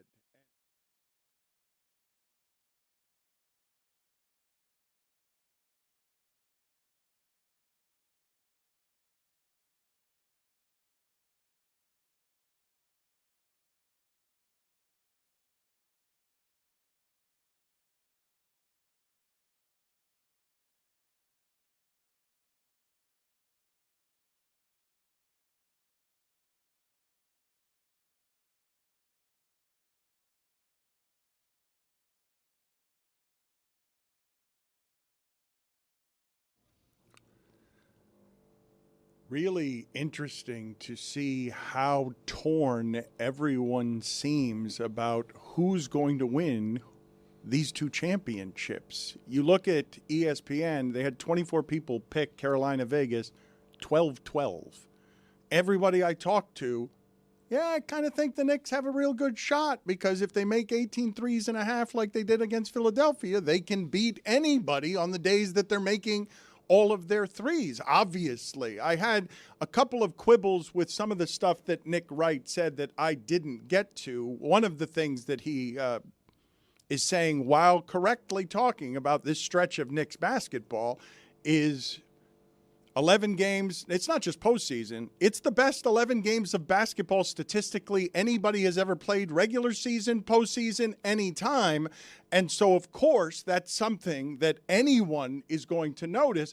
But they are doing it against what I could argue are three worse teams than any of the ones that San Antonio just played. I could put Portland in that conversation with the Atlantas and the Clevelands and the broken Philadelphia 76ers. But I can certainly put Minnesota and OKC as a level of opponent that is realms beyond anybody that the Knicks have beaten. Everything Nick was saying about the Knicks is correct, all right? But I look at which is more impressive? The Knicks winning 11 in a row and murdering teams, buster teams, or what San Antonio just did where they manhandled Minnesota after game 1 and they beat the Thunder in 7. So while they didn't put up the type of numbers the Knicks did, isn't what Oklahoma City did more impressive? Well, this is a weird thing that I'm about to say, Zaz, which is I believe the Knicks' toughest opponent was the first one they faced. I believe the way Atlanta was playing after the trades in the second half of the season, the way their wings are that athletic, that they're young, and you saw how that series went. Like, it was closer than the other games because Atlanta had a lot of things, youth, athleticism, that, Cleveland felt like it just didn't have when James Harden was the centerpiece of too much of what they were doing. I think they broke the soul of the Cleveland Cavaliers. I think the Cavs are the best team that they've played so far. But after that 20-point up and down, and all of a sudden the game is over, and you're looking up the score, how did the Knicks win? They took their soul. It was over. Let me ask you something. Who do you think, and it doesn't have to be a team that New York played, who do you think was the second best team in the Eastern Conference playoffs? Team that played the best in the Eastern Conference playoffs. Played the best? Second best. The reason the question's hard to answer is because if you give me healthy Embiid who hasn't played for several months, that's a very difficult team to play. But if it's all of a sudden Embiid's got to play 5 games in 10 days and he's all broken by the end of the playoffs because his body can't withstand any of it, it makes it very hard to answer that question, especially with the way that Boston played. Because my answer would be Orlando. They were up 3-1 on Detroit. They were playing great. Those games that Orlando played and was up 3-1, that was the second best performance in the Eastern Conference. And that's who we're comparing the Knicks to against San Antonio. And you see who they had to go through in the Western Conference. That's the point I'm trying to make. I do wonder. I really do, though. The worst game the Knicks played against the Cavs was the first one. They got a bunch of rest. Jokic has said, don't give me a lot of rest. I want to roll through this. And so what you have happening tonight is I think Nick's analysis on game 1 is that San Antonio is going to fold up because they're tired and that was a really hard series. But I think New York not playing in this long, when you are a team that relies that heavily on the threes, the shooting goes. And if they get obviously behind by 22 points against the Spurs in the fourth quarter with 8 minutes left, it's not going to go the same way that it went against the Cavs. You got to miss me with the tired stuff. They played Saturday. They got home Saturday night. Today's Wednesday. They're a young team. We're tired. Seriously. Come on. Miss me with the tired. I mean, Nick brought it up, but you look at Wemby's numbers rebounding the ball, and the first couple of games he had 24, then 17, and then he only had a double-digit rebound once after that. So, you wear Wemby down, he's not going to go for boards as much as he usually does. He's going to float out into the perimeter. But if you look at what the Knicks were able to do so they sweep the Sixers, they come in, and then they're down 20 early, but then all of a sudden completely come back and then take over the series. They're already used to playing this style, which is, all right, we've had a week of rest. We've already swept. This is normal. The thing for the Knicks that gives them an advantage offensively against San Antonio is the fact that Cat plays on the perimeter. But some of what Oklahoma City did to wear down San Antonio that you're talking about is being super physical with him, with Isaiah Hartenstein and other guys in the paint. that's going to be up to Mitchell Robinson. Like, Questionable those tonight, by minutes the way. matter. Questionable. He's playing the finger. Okay. Is it his finger? It's not really his finger, right? It's technically his pinky, but it's his fifth metatarsal down here, which didn't happen in a game or at practice. Where does the finger end and the hand start, Dan? Have you guys seen this guy shoot free throws? It doesn't matter if he has hands. He could be that ticketed one-armed woman. That he doesn't need his hands for anything. One-armed paper hanger. He's right about that. That kind of thing. Morally Abhorrent makes its return. World Cup is a week away, and 4 years ago we had a podcast soccer series that was just, man, all of this is unethical. Enjoy your soccer. And so Morally Abhorrent is going to make its return in the post-game show today. And I don't know, do you know this defender for Wellington Phoenix named Tim Payne? Have you heard what's going on with him? I have not. Oh, I thought we might have. You went to the microphone as his inner monologue and didn't know what you were going to say. He was going to support that you knew, and we all thought you knew, but you have no idea what I'm talking about right now. The most anonymous player in the World Cup has now developed quite the following out of nowhere. Yeah, how would I know that? Well, this is a really cool story. There's a really influential soccer personality out of Argentina that set out on a mission. Let us find the most anonymous player in the World Cup, and let's turn this player into an overnight sensation. I like it. And so this influencer settled on Tim Payne, who's had a career that has seen him go around a lot of clubs. He actually plays every position on the pitch. Like, he's a very versatile player. He even played for Portland Timbers too. Not the Portland Timbers, their secondary squad. He had about 4,000 followers on Instagram, and seemingly overnight, this is what his follower count is now. 4.7 million. He's become an absolute sensation. There are Spanish songs about him. There are murals.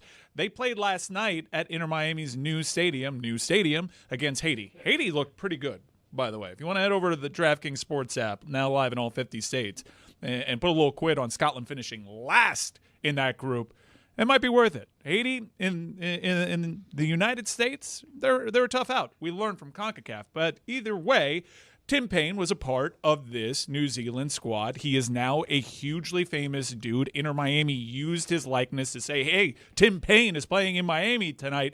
Come out and watch Tim Payne versus Haiti. The All Blacks of New Zealand, their rugby team, is super popular, right? Yep.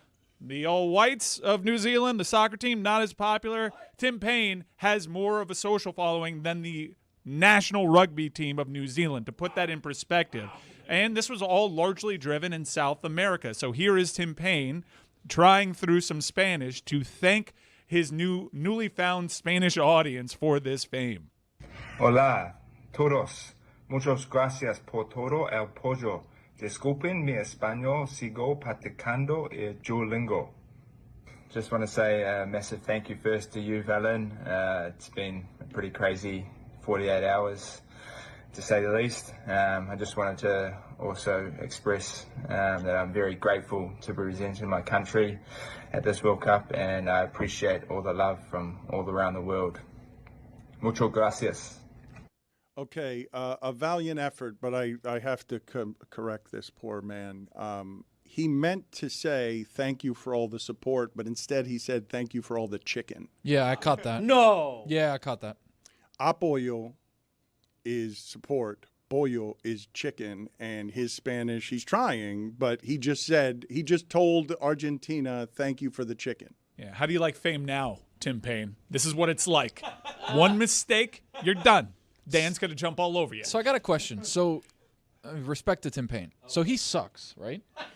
Yeah, he's not a good player. I mean, though. Respectfully, he's a national team player for New Zealand. Not a great soccer country, but he's a pro. But he hasn't really had success on the club like level. He thanked the influencer by name. The whole mission was to find the most anonymous dude playing in this World Cup. So when Inter Miami says, "Hey, come watch Tim Payne at the new stadium," you're coming to watch a guy who's like not that good. But you're going to watch a celebrity. And Gotcha, okay. we're living in a culture that is so driven by celebrity, that celebrities go into politics successfully now. So, yeah, he's become a huge sensation, so much so that sportsbooks out there have Tim Payne-specific props. Take the under. Probably. Because they know people are suckers. I'll tell you something. If I had 4,000 followers on Instagram and I woke up the next morning and I had 4.7 million, I don't think I would like that. Yeah, it's crazy life-changing. It's a sensation. There's got to be a whirlwind. And Too many people watching me now. all What of a sudden. happened? Guys. What did people see? Yeah, I don't think I'd like it. There's so much money involved. The guy doesn't have to do anything. Play soccer for the rest of his life. He's got 4.7 million followers. Go to brands and be like, hey, this is what I got. What's up? Oh, yeah, we'll pay you $50. Oh, grand no, for a but post. what Zaz is speaking to, if you went to sleep at night and had 4,000 followers and then woke up in the morning I'd have without a panic attack. without checking the news, without checking anything, and just saw that it was at 4.7 million, you would think that the internet had gotten a hold of some sort of shame of yours. Yep. You'd have some fear about how is it that this escalated. You think you'd wake up and say, you know what? I think the internet is feeling kind and bountiful today. Or because the internet is made for snarky cruel, would you immediately assume, oh my God, is my greatest secret that is the most shameful out in public right now? You can go the other way. Like, am I dating Kim Kardashian? What happened? Like, Tony, you'd wake up in the morning, you'd be like, oh, nice, they finally discovered me? Yeah, absolutely. I'd call an ad agency the second I wake up. Tony wakes up and goes, about time. That is what Tony would do. He would wake up and be like, I'd be like finally. 4 or 5 calls. One of them would be to Dan. Funny what happened to me overnight. I suddenly discovered, the world suddenly discovered everything I've known about myself, which is that I deserve the millions of followers. I don't know about deserve, but gotta want to learn, gotta want to earn. Exactly. Well put. Thank you. Yeah. By the way, is there any shame that would instantly get you 4.7 million? I don't think even that would happen. Well, what I remember, and there's actually a book written about this. There was a woman who took a flight, I believe it was to either Africa or South Africa, and before she got on the flight, she made some sort of racist AIDS joke, and by the time she landed where she was, her life had been ruined. Like, she lost her job, and it was sort of a tipping point on people recognizing our addiction to the internet makes it, and our addiction to the internet and the intoxicant that is dunking on people, which feels like the internet is for, like, where and how can I be funny about this? Well, but what I can't understand is normally you lose followers by controversy and shame. Normally, you don't gain followers because of that, right? Right, a little further away. This is so far a nice story. So far. Congrats to Tim Payne. Until Somebody will find they go after your greatest shame, and then we will laugh at you and chew you apart. Greg, infamous also works. Notoriety also works. It's not there. I don't think there are a whole lot of people on the internet that it's just like, hey, you're 100% positive. In fact, who is that person? Give me the person that you believe is the most positively popular on social media, where it's just all applause, and what they're getting from the internet is not an assortment of jokes at their expense about their eyebrows. Jeremy, can you look up for me, please, who would be the most anonymous player in baseball? If we were to try and start some sort of campaign that and tried to get the most anonymous player in baseball the Payne treatment. I had a feeling that you might bring me here, and I'm very excited about this because I have a perfect pitch. Daniel Lynch IV. Now, he's leading the Royals in ERA and in holds, but he's a left-handed reliever. He's the first player ever to wear IV on the back of his uniform, the first fourth. Okay? But his name is Daniel Lynch IV, and he plays for the last-place Kansas City Royals. He's a reliever, doesn't have any saves. He's just leading the team in holds. How do we feel about Daniel Lynch IV? He has 5,000 followers. Do you need me to find somebody else? Do we like Daniel Lynch IV? Now keep looking. Left-handed reliever for the Royals? That's not random enough. That's pretty good. Yes, it's plenty random. That's my guy. But we need the most anonymous. All right, I'm on it. He's got too much flavor with the 4 on the back of the jersey. He said it's the first one ever. We can't have that. No, that's fair. I just need someone who's not going to get sent down. Yeah, I don't think it can be a guy leading in holds or anything like that. I think it needs to be the last guy on the bench who all season long has played in one game and had 2 pinch hits. Today's Chris Aguila. Just a guy who rarely plays, and if he does, he barely gets. No, it. but what Jeremy is saying, he doesn't want to find someone who could get, options at AAA. Right. Needs to be someone who is on the team. I want to get for a second to this Mitchell Robinson stuff because the Knicks are super healthy. This basketball season, I mean, you've heard me say before, a broken sport is breaking its players. Like the physical act of playing basketball led to so many injuries this year that it becomes clear that the tissue and the people that are this size, the game is being played in a way that just breaks the bodies. Mitchell Robinson is the Knicks' big health problem. And as Tony mentioned, it's not his pinky, it's the back of the hand. And Windhorst was saying on ESPN, it's known as a boxer's fracture because most of the time it means that you hit something. And in 184 minutes of action this postseason, he's collected 40% of the available offensive rebounds. It's a rate that would lead the league in regular season and playoffs. He's a beast, and I told you, like, he does things to Mobley and Jared Allen that reduces that team to we've got to count on Harden, and he's got a broken hand, essentially. And I'm legitimately asking you guys, what do you think it's going to do to Mitchell Robinson's game? Because I don't think his hands have much of anything to do with how he gets offensive rebounds. I think everything there is physical, and he's using just about everything except his hands. But it seems to me like it would be really tough to play basketball at the highest level with a broken hand, even if offensively all you're being asked to do is Jalen Brunson is going to lob it up at the basket and you have to dunk it. I just think he's a lock to get someone to take a swipe at his hand. Like that's the way it goes. That's how professional sports work in these spots. Like somebody is going to hit him on the hand. Maybe it was by accident. Maybe it wasn't. Probably it wasn't. But I'm curious. Is the pinky going to be taped to the second finger? Is it the type of an injury where it would be smarter for him to sit tonight and then play in the But again, second game? it's not the pinky actually, because that catching the ball with a bad pinky, that would hurt, and I can see people being able to do it. But it's sort of the back of his hand near the pinky. Begs the question, where does the hand start and the finger begin? I screwed that up. It's been great today. Would you like another shot at it? Where does the hand end and the finger start? Very good. I thought that we all agreed that the finger starts right above the knuckle. Like, do you have it beneath the knuckle? Oh yeah, beneath the knuckle. You have the finger starting beneath the knuckle as opposed to above the knuckle. Yeah. Put it on the poll at Le Batard Show. Where does the finger start? Above the knuckle or beneath the knuckle? What do you guys answer that question with as we all score? I think Greg's right. I think it starts below the knuckle because you could feel in your bone, you could feel the finger beneath the knuckle. But you in guys your are hand. you guys are doing roots of the finger, Yeah. and I'm just saying that the hand is everything that's beneath the fingers because you when I'm doing the hand, I'm not doing the back of the hand. I'm doing the front of the hand. You don't know how hands work. I'm doing the front of the hand, and the front of the hand doesn't have any knuckles. The knuckles are only. No, my hand Then you starts got over knuckles here. there.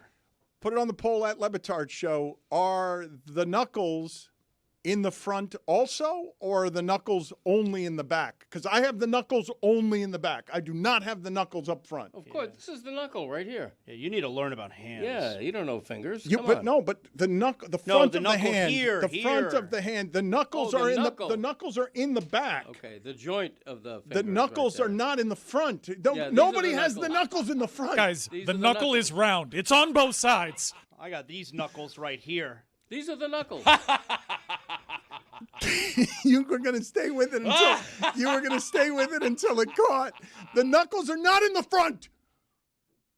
Nobody thinks the knuckles are in the front. Like Mike said, they're circular. They're everywhere. Well, can you have a kneecap in the back? I don't think so. You can't have a kneecap in the back. That's my point, that the kneecap would be in the front and the kneecap would not be in the back. The knuckle would be in the back and not in the front. What is your front?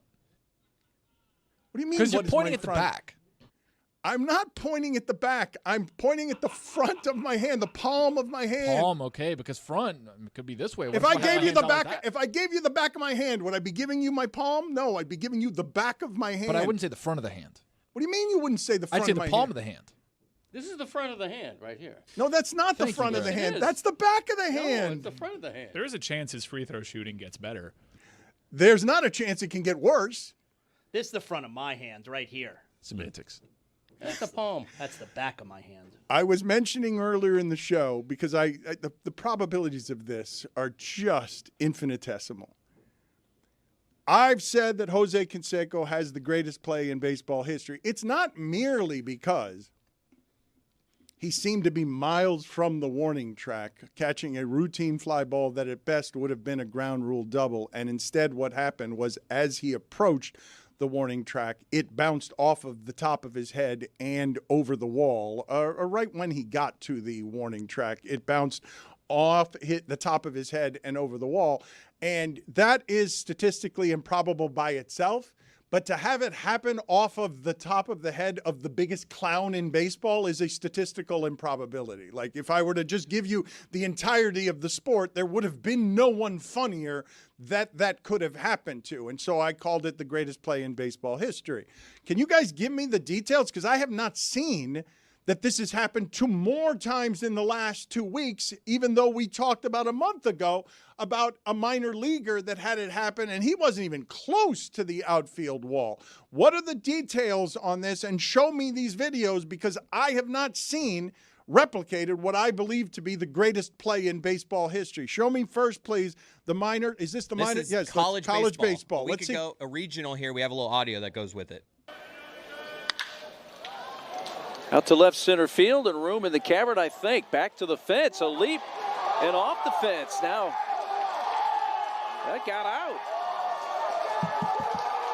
Was that the Jose Canseco off the body parts and over the fence? He didn't know what to call it. Was that the Jose Canseco off the body Well, thing? the reason he said off the body part is because these guys are very regimented about getting the details right, and he couldn't tell whether it was the back of his head or off his neck or what the hell it bounced off of because he was so far from where they were sitting. And so he couldn't see. It was like Jeremy's writing on the board. He couldn't see at that distance what was happening. But that carom was crazy in that bounced off the back of his head and sort of went 40 feet behind him in the opposite ricocheting direction. The last 2 of these they are physics defying. The last 2 of these we've seen. You already know how I feel about it. We've done this already. I don't think that's a home run. It is a home run. It goes in the record books as a home run. And we have another one. Is this from Major League Baseball last night? Are you kidding me? This is Adele? This happened to Adele, the guy who robbed that guy. Hello. The guy who had 3 catches this year. He had the best defensive game a player has ever had. He Robbed had 3 homers in a single game. 3 homers in a shutout. In a shutout, he robbed 3 home runs, the last of them in the 9th inning. He fell into the stands, which should have been a home run because the ball was then in the stands. Well, I guess he didn't have that performance anymore. Yeah. This cancels it out. Yeah. I actually asked a question back here. Does this cost him the Gold Glove? I think he goes back to just neutral. Those 3 robbed home runs was like, oh my God, this guy's amazing. Jose Canseco thing brings you back. You're not negative. We don't think bad it, but you've lost all positive thought. Yes. Let's see the B-roll on this here so that we can see what it is that happened to Adele. This is just straight error. Oh, wow. That's the rare. Hits the glove, hits his forehead. He's tracking it. Oh, my God. It goes almost through his glove, hits the head, and then goes over. It hit multiple things in the field of play. That's a home run? That Why one I'm wouldn't actually it be? This one I'm actually with Zaz here. Hitting the glove for some reason does change it a little bit for me. That's a ground rule double in my book. Yeah. Okay, but in the record books, it's a home run. A ground rule double bounces over the fence. Bounces where? Yes, it Yeah, hits. Bounces off the ground, off Yeah. the earth. Well, this bounced off something else. That's why it's Yeah. not a ground rule double. This is a head. forehead rule double, if anything. It's Right. not a ground rule double. It's a home run. Put it on the poll, please, at Le Batard Show. If you rob 3 home runs in a game, but then a home run bounces off your forehead, are you an average total outfielder? Are you average as an outfielder because of the shame involved? I cannot believe the statistical improbabilities of home runs flying out of the park off someone's forehead. I've told you guys I want you to go to Marlins Park and I want you to try to track outfield balls and see how poorly you do it, because I don't think people realize how hard it is to track something that small when you're 350 feet away and it's coming at a great rate of speed. Like, I know those outfielders make it look easy. I don't believe any of us would catch outfield balls well. I know that Chris Cody, I had an opposite field single off Matt Latos in high school. We'll let these guys try first. I don't want to make you look bad. Okay, you think it's going to be easy to track fly balls in the cavernous Marlins outfield. You think you're playing center field in that ballpark. You're playing center field. You think it's going to be easy to track something into left center field. I'm more of a corner outfielder, but I could try center. I think people underestimate how hard that is to do. That and catching punts, just because Major League Baseball players make it look so easy. Remember in Houston, you used to have to run up that hill in center field to catch a fly ball? Minute Maid Park. You think they'll let me come out, you Jeremy? thinking? Get me out there for BP, just to catch some Just fly BP. balls. Okay. Yeah. You And got a it. shag? We bring a camera person, we'll get your content. There you go. Dan, it was a hill you had to run up, and there was a pole in the hill. What is that? Dangerous. The Yankees used to have their monuments in play. Did they really? Yeah. There was a time back in when Monument Park. The at Great Yankee Stadium. Depression. Yeah, they were behind the wall. No, there was a time when those were in play. I can look it up. Get the hell out of Yes. here. Really? Yeah, they moved the fences in. Well, I don't think there were fences, actually. I think it was just sort of a graveyard. Like, they just had a graveyard in center field that looks like monuments, but what it is a cemetery, where it's just, Babe Ruth is back there somewhere. It's 500 feet from the home plate. No one will hit it out here. And then the whole sport now, now everybody hits it 600 feet. Caroming off headstones. Instead of heads. There you go. It began in 1932, but not until the mid-'70s when Yankee Stadium had a renovation did they move the center field fence in 44 feet to then make sure that the plaques were not in play. And in 1985, they opened it to the public. Also, Plaques were not in play. Hello. Joel Kunol has 1,619 followers on Instagram. He's a left-handed reliever for the Athletics, a team that doesn't even have a region. How do we feel about him? I feel like we're overthinking this. Let's just pick a Marlin. I want to go back for a second to what Zaslow was saying. Is the name of the it had a name. I had a very funny argument one time with Boog Shambi. I think that center field in Houston is named after a former scout, Tal something. I think it's Tal's Hill. But is it? That's what it's called. It's called Tal's Hill. Tal's Hill. And what Zaslow is saying there that is truly absurd is there's just a pole in the middle of the outfield that seems wildly dangerous if you're climbing up a hill. Like, the warning track has always been interesting to me because of what it is that I'm telling you about how hard it is to track these fly balls. You're tracking a fly ball at full speed, and now what you feel under your feet is gravel. And so now you know, without looking at the wall, I'm running full speed to something that's 10 feet away from me. But now make it a hill, and now make it a pole. Instead of a padded wall, there's a pole in the outfield, and it really is surprising that no one ever hit it in a way that was violent, because how can you run up a hill, Tal's Hill, and have a pole out there that structurally needs to be behind the wall, not in front of the wall? I just don't understand how there's a hill. Like, why didn't they put a bunker in shallow left field? Or a pond. A moat. Yeah. The argument that I had with Boog, and he called that scout, is it Tal Smith? Because what he did is he reduced me to rubble in the argument, because at the time it was in the Braves outfield, a very young Michael Tucker and a very young Andrew Jones. And I'm like, defensively, I think Michael Tucker's as good as Andrew Jones. It was very early in their careers, and so he just called a scout. And Tal, who that hill is named after, just began laughing on the phone at my assessment defensively of Michael Tucker and Andrew Jones, because of how much better Andrew Jones was than Michael Tucker. Jim Edmonds had a catch on that hill at one time that isn't even his best catch. Like, Jim Edmonds made the greatest catch I've seen in baseball history, but the one up the hill is something that was also wildly impressive, because he was like 420 some odd feet from home plate. Chris could do that. Catch. Willie Mays. Do you guys always overestimate your ability to do things the professionals do? Because the place that we started with making fun of Greg Cody on tearing his hamstring and a 50-yard field goal is how insulting I find it that as somebody who's been writing about sports for 50 years underestimates the greatness of what it is that he's writing about. I understand that in basketball, we're all expecting all of these guys to make their shots when they fly to the rim, but some of these shots, just because they make it look, some of the things Jalen Brunson does at that size are completely mystifying to me. The way that he can, in the mid-range, just dominate anybody at his size and get to the rim against any human being who exists. And tonight, he faces the most difficult one in the history of the sport to getting to the rim on. Like that, when you talk about was it the Minnesota series that Wemby started the first 5? Was it the first 5 games that he had 5 blocks a game? Like he was averaging 5 blocks a game.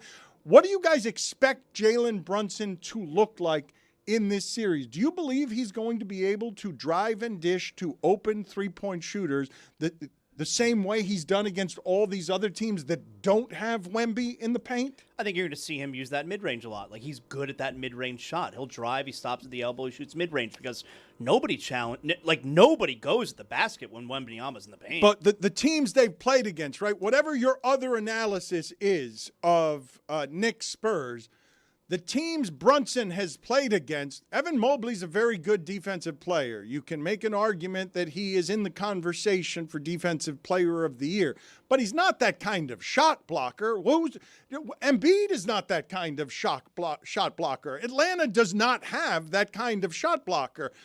Nobody does, really. But in terms of affecting Jalen Brunson's game with a shot blocker, they've not seen anything that comes close to this. In the Minnesota series, I think there was a stat that Wemby had more blocked shots than they had field goal made at a certain point in the series. That can't be right. I'm telling you it's right. It's because he blocked a shot the first play of the game.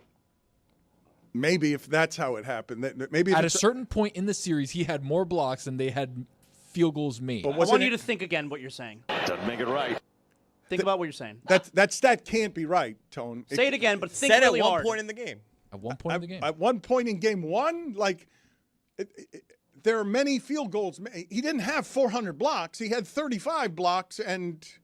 Say it again, but think about the words as you're saying it. Okay. At one point in the game, he had more blocks than they had made field goals. Still feel good about that? We're researching. It could be accurate if you're Thank you, talking Greg. about the first 2 minutes of a game. Yeah, but then it's a meaningless stat. Thus far, Still a stat. only Still a thing stat. I can find is through 5 games, Wemby had more blocks than the entire Timberwolves roster. Not field goals, but I'm looking. He's looking. I believe you're going to be looking for the rest of time. And you're not going to find anything unless you find that the first shot of the game was blocked and then the Spurs had more blocks than the Timberwolves had field goals made. Do you want to try that stat again, but with different words? No, I'm going to look it up. Well, you can do that now. You're not going to find it. You're going to spend the Let's try that on the front end. Before you speak. Usually a pretty good idea to see if you can get that right before the words tumble out of your mouth and then everyone's heard them. And the next thing you know, you got 4.7 million followers because everyone can see your shape. More blocks than the team has field goals made. Could be right. No, it couldn't be yes, right. Yes, it could be right. There's no circumstance. In the first 2 minutes of the game, Wemby's got 2 blocks.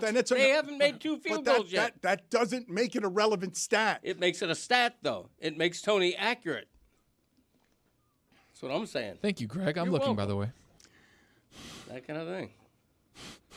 Yeah, and you know it. It's one of the worst stats I've ever heard. But it's a stat.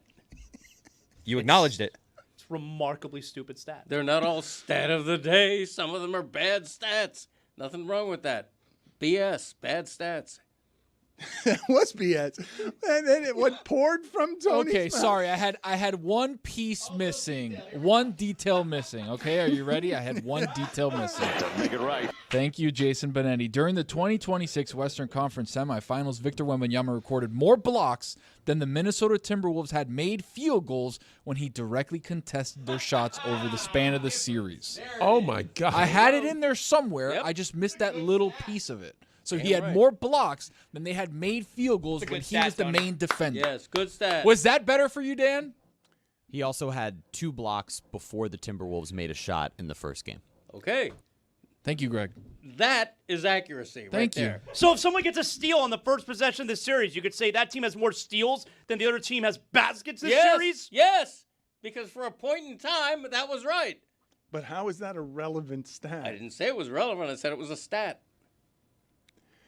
So just to set the record straight so that there is no more confusion about this, what Tony was saying, though we arrived there inefficiently, is when you challenge the 7'3" guy directly, it's more likely to get blocked than it is to go in, and that's why he's the defensive player of the year. Zagak. That seems obvious, though.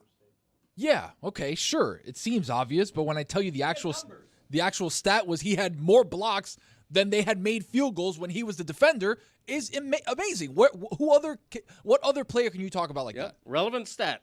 Only the 7'3" one who's better at blocking shots by a good deal than anybody else in the league. And he's not the best in the history of the league, right? But he's tough. He's got to be top 3, correct? In terms of just being able to block everything, I would assume. Shaq actually was a pretty bad shot blocker for his size. Mark Eaton was pretty great. Yeah, I mean, but let me think about this for a second. Is Wemby gonna go down statistically, empirically, not an opinion?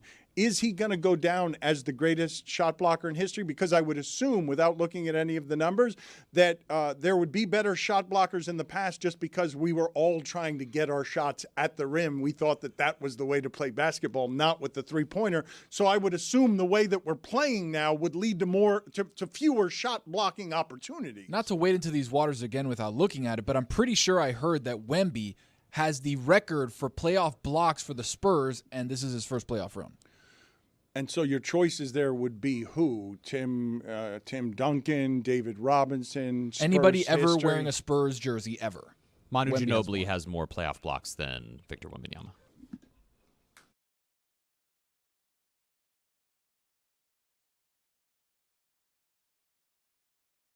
The Stanley Cup Final is here, and you can watch it with us, The Hockey Show. DraftKings presents The Hockey Show watch-along of the Stanley Cup Final between Vegas and Carolina.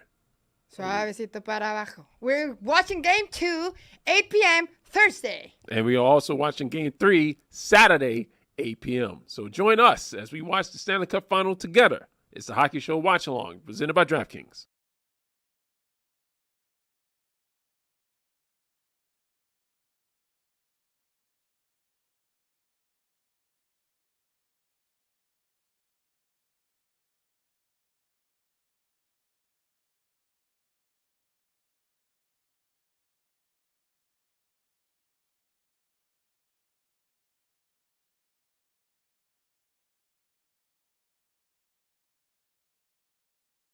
Hey guys, we're about to go live. Lock in right after the game on the Le Batard Network YouTube page. Lock in. Hey, we're going live. I don't know why we were so silly this Right, because it's fun when we together. Yeah, I know.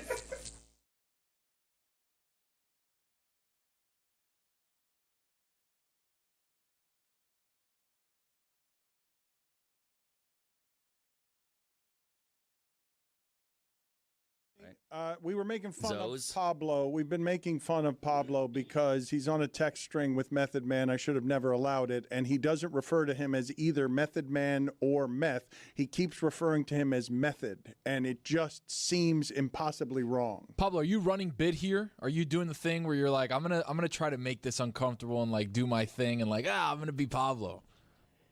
What does that mean? You know what that means. You know what I mean. You know exactly what that You means. know Coming exactly live from what it means. MSNBC You know and exactly live from the Harvard Club and live from whatever. Yeah, Pablo. The Met Gala. Here's Pablo. He's a Pulitzer Prize winner and some sort of super futuristic building. I'm here. Look. He finds out. He's standing on the stairs and other people watching him from down low and he's standing up high. And 40 we're all podcast looking at him. awards. Look at him. He's incredible. Oh my God. That's what I mean. You gotta be in a super future, like Avengers Tower. Yeah. Like where the Jetsons live. Exactly right. Yes. Exactly right. That's You right. accepted the Pulitzer Prize, and you were standing on some sort of like red staircase in like this super futuristic building, and then everybody was looking over you, and I was like, fair, "Oh my God, he's here! The Pulitzer Prize winner!" Yes, we have reached apex mountain of self-regard. As the New York Post, the Daily News. I forget who said Mount Pablo and coined that. It has come That's true. another to part. Tony's Yeah, defense that's now, another I realize. part. Yeah. Now, was it the Post? Yeah. Was it the Journal? Was it the Exchange? I don't remember. Was it the Queen?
Let's play movies with Greg Cody here while Pablo's here. Let's see what we have here. God.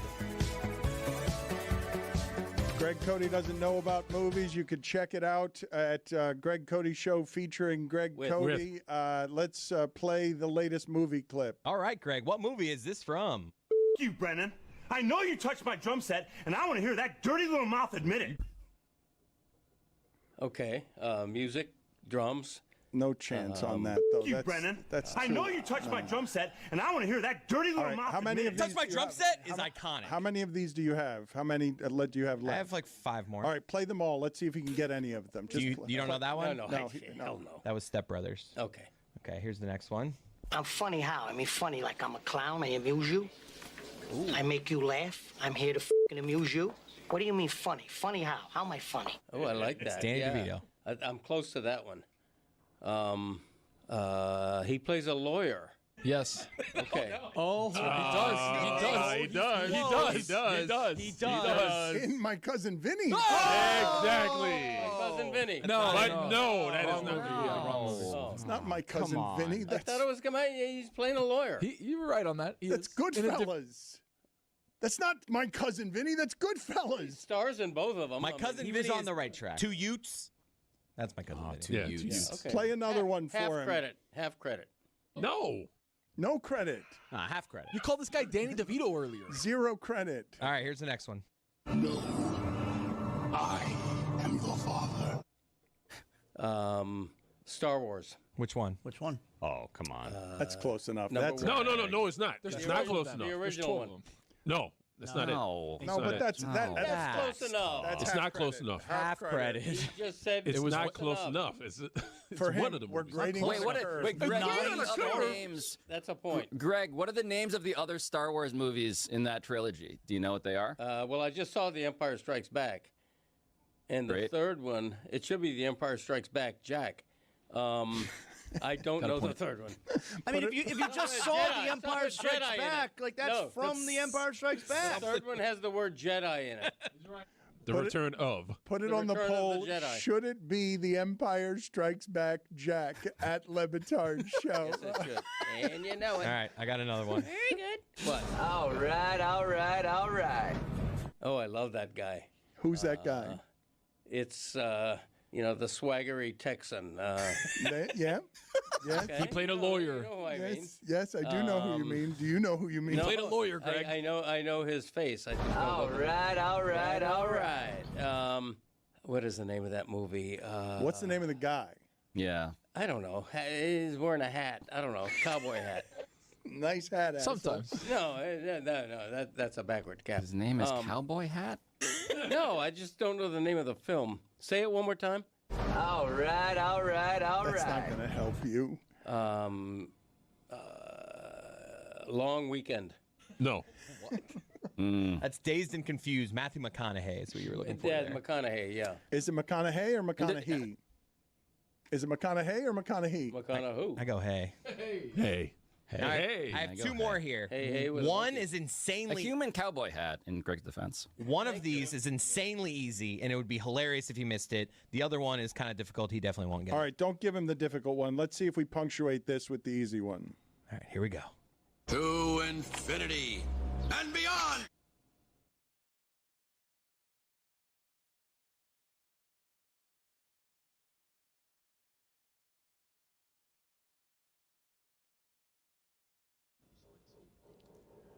Do you guys believe that the nation at large cares about what's happening at CBS? It's an American institution, one of the original 3 networks. You have just total chaos going on there, where yesterday Scott Pelley is fired. 60 Minutes has been disgraced. The whole thing, one of the great journalistic entities of all time, one of the great television shows of all time. How long has 60 Minutes been on the air? Scott Pelley is sitting there trying to defend one of the great journalistic institutions of all time, one of the great television programs of all time. He's trying to defend its nobility. He's trying to protect it from the creeping that comes from corporate that infects editorial content when you want those two things to be separate. And he's getting trampled by everything happening with our government and CBS. Does anyone care? I thought you were going to go in the direction of Russell Wilson joining CBS. 57 years off the top of my dome for 60 Minutes. Does anyone care? Can I get anyone? We care. People who are very online care. People who really care about politics care. However, there are metrics that suggest a huge majority in this country avoid the news altogether. But CBS, and maybe you have to be older like me to appreciate this, CBS was the network of Walter Cronkite. In the 1960s and 70s, for a quarter of a century in this country, the most trusted man in America was Walter Cronkite. I mean, that was certifiable. The polls indicated that. So that's the network that is now doing what we're seeing it do. Well, let's bring Jessica in here to talk about this and other things.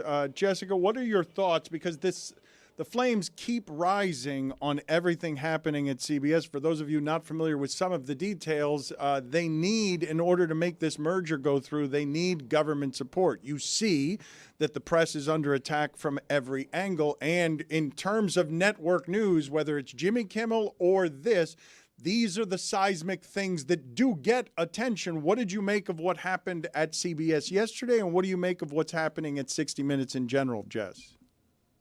I do think people care, Dan, because even though fewer people watch the news and watch television now than historically, this is still one of the top-rated news broadcasts on TV. It consistently is one of the highest-rated news programs that exists. And it's, it's an iconic, it's a staple of the news. It's a staple of your Sunday afternoon when you're done watching a golf tournament or a football game. You hear the and the journalists who are on 60 Minutes are people that, even if you aren't a news junkie, you know who Scott Pelley is, you know who Leslie Stahl is, you know who these people are. And yeah, what's happening is pretty horrifying, even if maybe fewer people care than 20 years ago. I think a lot of people still do really care because this is such an iconic brand of news. And what happened yesterday, Scott Pelley being fired and the shakeup with the executive producer and executive editor roles a few weeks ago, and a person, Nick Bilton, who doesn't have any experience in network television, being promoted to oversee like one of the most prestigious journalism jobs in television with no television experience, like I said, is pretty shocking, even amid all the changes at CBS News and hiring someone at CBS News and Barry Weiss who doesn't have any journalism experience either. That's kind of where this whole thing started. Yeah, I mean, it's pretty horrifying still, Dan. And like these news broadcasts have reputations, and yes, they don't always get everything 100% right, and there's missteps here and there, but they trade on their reputation. And so when the reputation gets damaged and you have Scott Pelley writing this long rebuke of what all the changes have been over the last few weeks, then I don't know how you ever get that reputation back.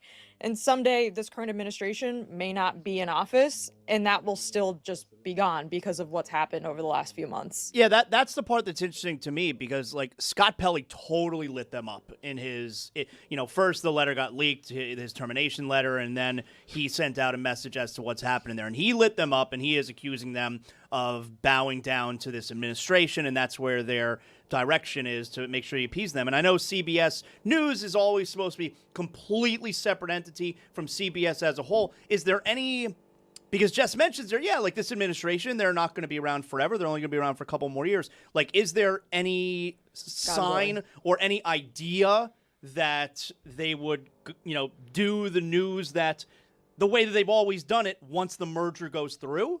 There are all sorts of things happening throughout the media that I believe people aren't noticing because you need corporations to stand for something, and they don't like to stand for anything. So as far as I can tell, ESPN is employing Don Van Natta to not investigate too vigorously much of anything that can be problematic for any of their league partners. That's over what we have in sports and what you have happening here, and I wonder what the damage of this is. Greg Cody just mentioned Cronkite as someone you trust. As everything starts changing and everyone, Jessica, becomes a little more like me, being fooled by the shark in the water on the internet because AI is making everything too confusing, what is the value of people and a thing you can trust in the modern age? 60 Minutes, more than anything I can think of on television, is a thing I can trust, even though sometimes you get things wrong.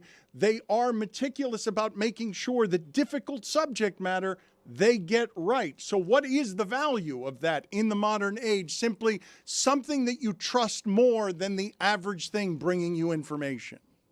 I mean, the value is immense because there are so many places you can get incorrect information now, more places than you can get correct information. So if you have something that you trust, there's people looking at this, there's people vetting this, there's editors who this is their full-time job, is to verify the information and for these journalists to seek the truth as best as they know it and tell it to their audience, then yeah, if that gets eroded, it's an incredible loss for everyone. Even if you aren't someone who consumes it, the people who do bad things in the world are emboldened to do worse things because they know they won't get caught if there's no one looking into them. This has to do with what's happening at CBS News, and when I read it, it sort of warmed my heart a little bit. A student reporter named Santiago Campos just won the Mike Wallace Memorial Scholarship at the News Emmy Awards.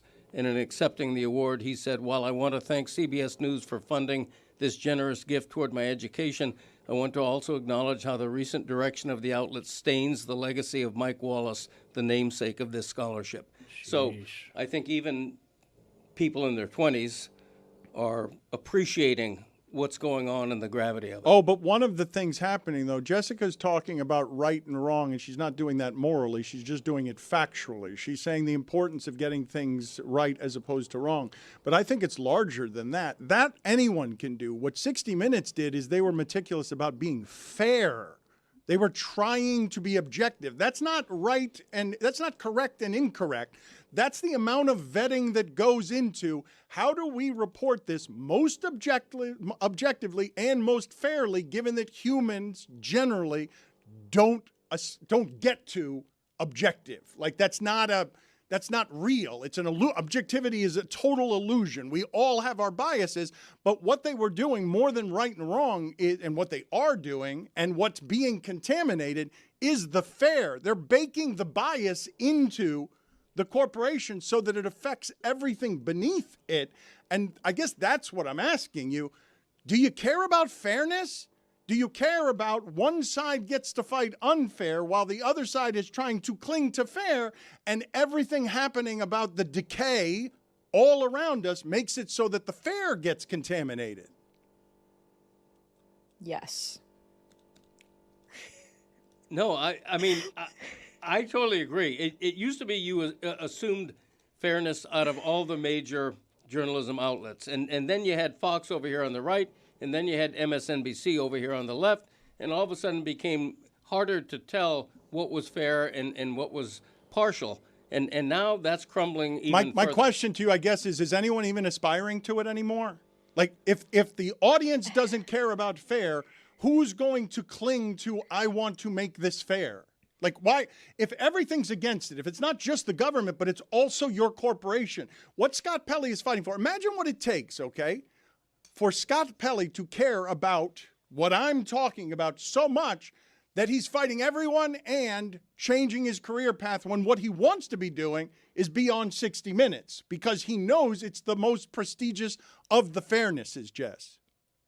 Yeah, I mean, I think if you're making a binary between right and wrong, I think fairness is what's correct. Like, that's what's right to do when you're in the news business. And for a long time, the networks were supposed to be the places where that was baked into the requirements of what they did. And so, yeah, you have the introduction of cable news, like Greg mentioned, and all these other outlets that are injecting more opinion and analysis and personality into what some other, some piece of reporting or something that's happening. But you would still have, your New York Times or your 60 Minutes or legitimate news outlets that were demarcated between personality and analysis and opinion and just basic reporting. But if you're in the business of making money, then reporting is something that a lot of people, especially governments, don't want you to do because it gets in the way of making money. And so if you're someone who buys a news brand or merges a news brand or whatever, is overseeing one, and your objective is just to make money at all costs, then doing stuff that pisses off a president or another government is a conflict. And if you're a journalist, you understand that, yeah, there are conflicts, but the basic thing that should fight back against that conflict is what the truth is. So yes, Dan, I mean, I think fairness is a moral objective, just like correctness or just like, being right or doing what's right. I think those things all kind of tie hand in hand in the journalism profession. The Pelley letter had a lot in it. It was very long. He's obviously very passionate. And I'm guessing he's under stress with all of it because it's never easy to be doing this kind of freedom fighting. But here he writes, "For my part, new management has instructed me to inject falsehoods and bias into a politically sensitive story. I've been told to include assertions that are unverified. To date, in every case, I have managed to ignore these instructions or refuse them. Recently, politicians have been invited to choose correspondents for interviews on the broadcast." I don't think anyone understands how hard it is to fight for this stuff when your own employer doesn't back you, is part of making you feel like I've got to fight against the people who are supposed to be my backing, because I can't fight the president of the United States and the government by myself. I have to have something that supports the things that we're supposed to be about. And everything that happens here is just the beginning of how it is that it gets corrosive, because they're just running off all of the people who want to do this. Let's get to the Knicks and New York, because she's in New York, and I wanted to just find out. Your fiance must be a lunatic right now. Have you ever seen what he's presently enduring as a Knicks fan? I shouldn't say enduring, presently feeling as a Knicks fan. Today is like his Christmas because there haven't been any games left yet. So we don't know how the Knicks are going to perform, Dan. He put on his little Knicks windbreaker this morning and we're talking on the elevator with other Knicks fans, and everyone's like, "Oh, let's go Knicks." People in the coffee shop were like doing like a thumbs up to each other, like, "Oh, let's go Knicks." It's very cute. It's adorable. I'm super excited. I mean, the city is definitely buzzing right now. Unfortunately, I did listen to Sam Morrill yesterday, which kind of made me want to root for the Spurs, but I am really pumped for how just alive everything is going to feel over these next couple of weeks in New York City. God willing, next couple of weeks. Does Sam have that effect on everybody? Yeah. They make you root against New York? Yeah. Even though her fiance... I thought that was kind of the point of bringing him on. Yeah. Because like none of you guys are like New York fans. It would break her heart. Dan is. It would be something that would break her fiance's heart. She's going to have... Jessica's life is going to be tougher if they lose that series. She's going to have an unhappy, a broken person around her because does he care about anything the way he cares about this in sports or in life? No. I mean, he went to a school that doesn't even have college football, so no. I mean, I would include life. I would say, I mean, maybe fishing. What about you? I think he cares about fishing.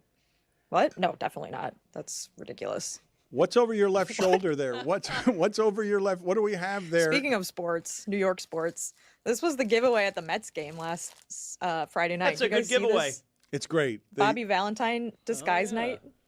He came out with a mustache. He threw the first pitch. He came out with Lee Mazzilli, and it was great that he embraced that. It legitimately, that guy has had a great managing career, and it's legitimately the thing I first associate with him is that he wore a fake mustache in the dugout after he'd been ejected.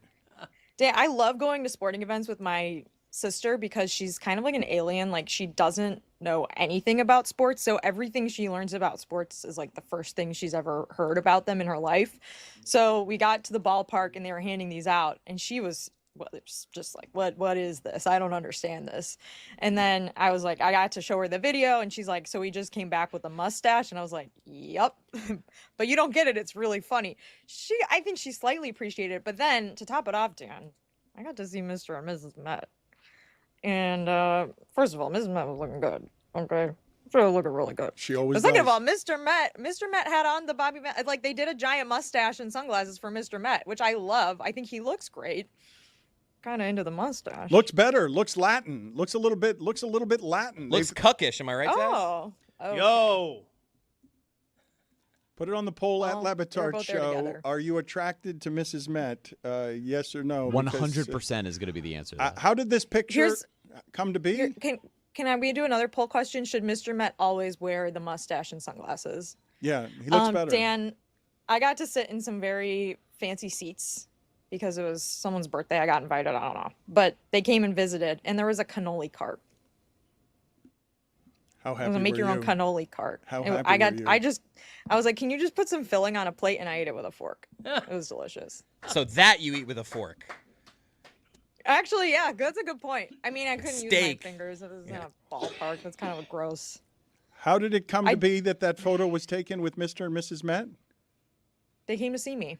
They knew I was there. They knew I wanted to meet them. They were like, all right, we'll make a little visit where Jess is sitting. I was thinking maybe I could do like, I heard about this the night before, maybe like a speed Amazon Texas A&M Aggies hat, but it wasn't going to get there in time. I obviously So I thought remember. I'll just be myself. I obviously remember Bobby Valentine coming back into the dugout and wearing the mustache and the glasses. What was then the fallout from that? Did he get thrown out again? Did Major League Baseball do anything? They caught him. Yes, they caught him and then punished him. I'd like to think he got away with it. Yeah. No. You got to give him credit for that. Wait a minute. You guys thought that disguise worked, and then it was something. He just finished the rest of the game in the dugout. So I just never wanted to follow the story to its end. I just wanted to assume he got away with it. Well, yeah, no, it's more about like if the umpire throws him out, I don't think the umpire ever expects him to, let me peer into the dugout and make sure he didn't return. Here's the thing, guys. The video that is on the MLB YouTube channel ends with him in the dugout with the mustache and the sunglasses. So that's, to me, where the story ends, is him standing there. Because this was 1999. I didn't watch this game live. All I have now are the official documented YouTube videos on the MLB YouTube channel. I think he got away with it. So that's the story to me. I think he got away with Wait, it. I think he got away with it. That's my truth. That's this- my world that I'm living in, Dan. That's fine. You guys can keep your truth, but I'm going to guess, without any memory of this, that we're going to laugh at how laughable the consequences were. I'm going to guess that this was so worth it for Bobby Valentine to do. $5,000 fine. That's what you're guessing? Yeah, that would be my guess. Yeah, back then, That'd be a lot of money. No, wait a minute. For that, wait a minute. 25 years ago. Greg, for that penalty of they've thrown you out of the game and you've disrespected and disregarded the authority so much that you put on a terrible mustache and go back into the dugout and just refuse the ejection, you think that $5,000 fine. That's what I'm going with. That's all it's worth. Well, it's a It's good my initial guess, search but is $5,000 on the money. Really? Two games. Two Two game games and suspension. $5,000. 2-game suspension. That's, I don't know about that. Also, By the this way, game was exactly 1 week before the New York Knicks ended or began their Yeah. finals in 1999. It was June 9th, correct. 1999, and then June 16th, game 1. 2 games, $5,000 is all he got for. You would agree that that's not enough, right? Oh, what's no, the precedent? It's plenty. You got to give Right, him that's credit. true, Mike. Ingenuity. You know, give him credit for that. Are you kidding me? How about the umpire get control of his game?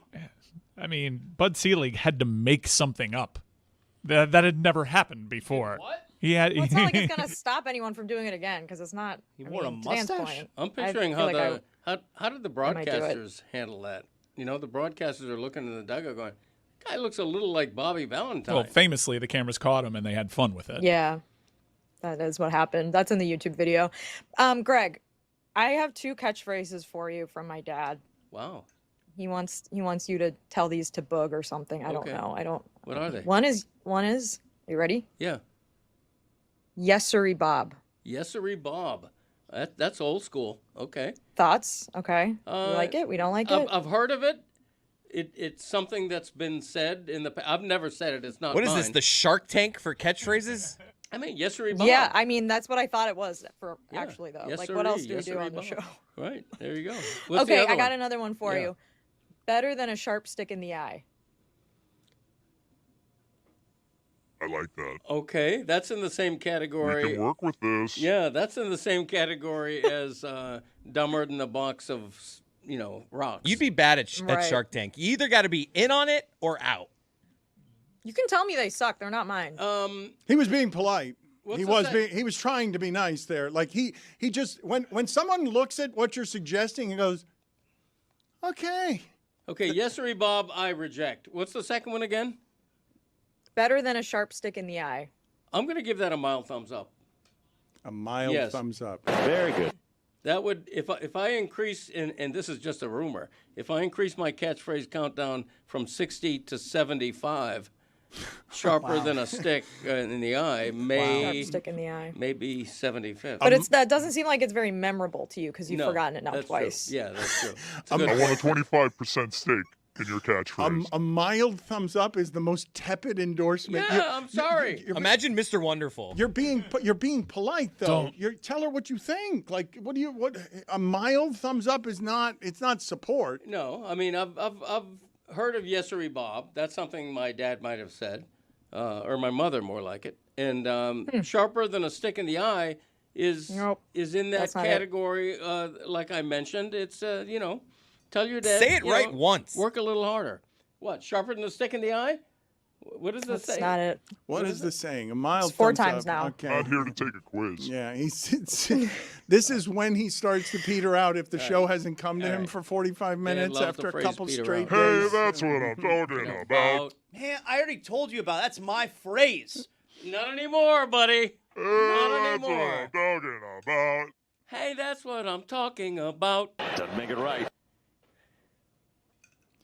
Zaz, what level of disrespect, Jessica, would you say it is that 17th on Greg Cody's catchphrase list is what he just sang, and that has been one of Zaz's signature phrases not sung for about 20 years, and Cody not only didn't know that, Cody also stole it, made it a song, Nope, and says it's wrong. now him. Can you sing it for me again? Yeah, mine is, and the first syllable in this is key. Hey, that's what I'm talking about. And what's yours? And Zaz? Zaz's. That's what I'm talking about. See, totally Those are different. totally different. Thank I'm you. with Greg. See? Sorry. Yeah. I mean, Greg always wins. not even spiritually similar at Yes, all. exactly. It's the same words. All he did was put a hey in front of it. I sing mine. Hey, that's what I'm talking about.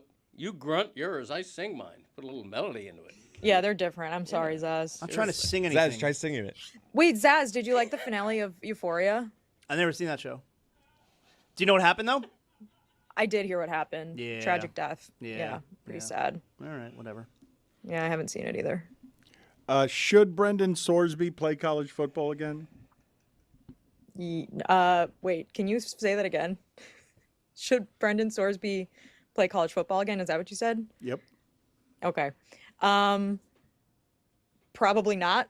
And I feel bad saying that because I feel like he probably does have a serious addiction and illness and needed treatment for it. But I listened and read to, or not didn't listen, but I read to the arguments that were being made to get the injunction to allow him to play next year for Texas Tech. I'm just not sure, man. It just seems like you're putting a bunch of bets, thousands of bets on professional and college games, including bets on your own team. Even though you weren't playing, you were still on the roster. And you only went to treatment because you knew you were going to get caught. Like, I guess I'd be more sympathetic if he volunteered himself to treatment not knowing he was going to get caught, and it was like, hey, I have a problem, and I know this might ruin my career, but I need treatment, instead of like, like it seems like a PR move, which it might not be. I'm not, I'm like I said, probably needs it, but it just feels like you did thousands of bets, including on your own team. You probably shouldn't play. And the best part is, Dan, he could still play professional football, because like the argument that this is going to irreparably harm him when a bunch of NFL teams are like, yeah, we could draft him. I don't know. Like, Jess, you think an NFL team's going to give up a supplemental pick for him? I don't. No, but they could still sign him. I mean, he doesn't have to be drafted, I guess, right? Well, no, he has to. He does have to be drafted. He can't just, I'm a free agent now. That's why I'm saying supplemental draft. I imagine he would enter a supplemental draft, and I don't think anyone's going to select him. Yeah, I don't know. Because you do have to, I mean, I understand there's like a bidding process and all of that. I don't think there's been a supplemental draft pick in like somebody would take would him. definitely It's get too taken. valuable. Like that's exactly how you want to get your quarterback as damaged property that you could get cheap. I'm sorry, all you have to do is give up that round pick in the following draft. Brendan Correct. Sorsby had legit NFL prospects. Yeah. He was weighing going into the NFL, and there were plenty of GMs that gave him a first-round grade. Like we'll go past the first round and second round perhaps, but that third round teams are going to start thinking about it seriously, and then you get into later rounds and it's a guarantee. Jessica, thank you. Check out her weekly Notre Dame podcast. What was that sound at the end? The Echoes with Mike. I don't know. You guys are Golick changing Jr. my mind now. It seems like did we change your mind? It's just look. There's value at the quarterback position, and no matter what the stigma is, Deshaun Watson got a ton of money guaranteed. Like if you can play that position, the desperation is such that the morality evaporates. Yeah, no, my mind changed back. Okay. Probably shouldn't play again. Hey, that's what I'm talking about. It feels good. It's insulting every time you do it. Insulting me. Get closer to the microphone, please. Well, I'm mad, so It's not fun when it's I not become fun when you do it. unprofessional when I'm mad. Bye, Jessica. Thank you. Good seeing you. Nice chat with you.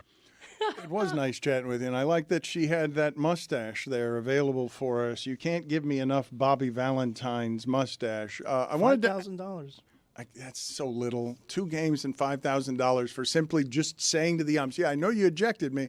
I refuse your objection. Seems very insubordinate. I'm just following Dan's sliding scale of moralities when it comes to punitive measures in the MLB. Telling an opponent to suck your bleep, that's fine. Didn't tell him. Just yeah, he gestured Sign it. language? Nope, didn't All right. tell him. So, all right.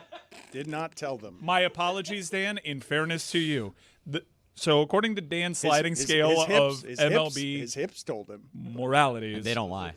Signaling to an opponent directly to suck your bleep, that's fine. But showing up in a goofy mustache, that wasn't punished enough.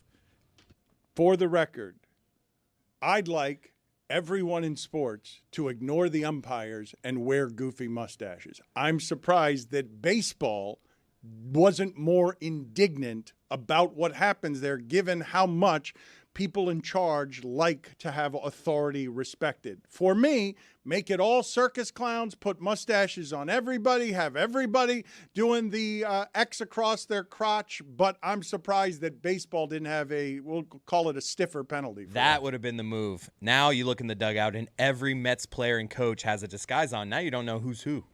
That's what they should have Now, done. Bobby, you're just like, it's like, I don't know. They never would have known. That's true. what they should have done. I've had a lot of questions as to how many of these things you have lying around in your clubhouse. What is the purpose of this?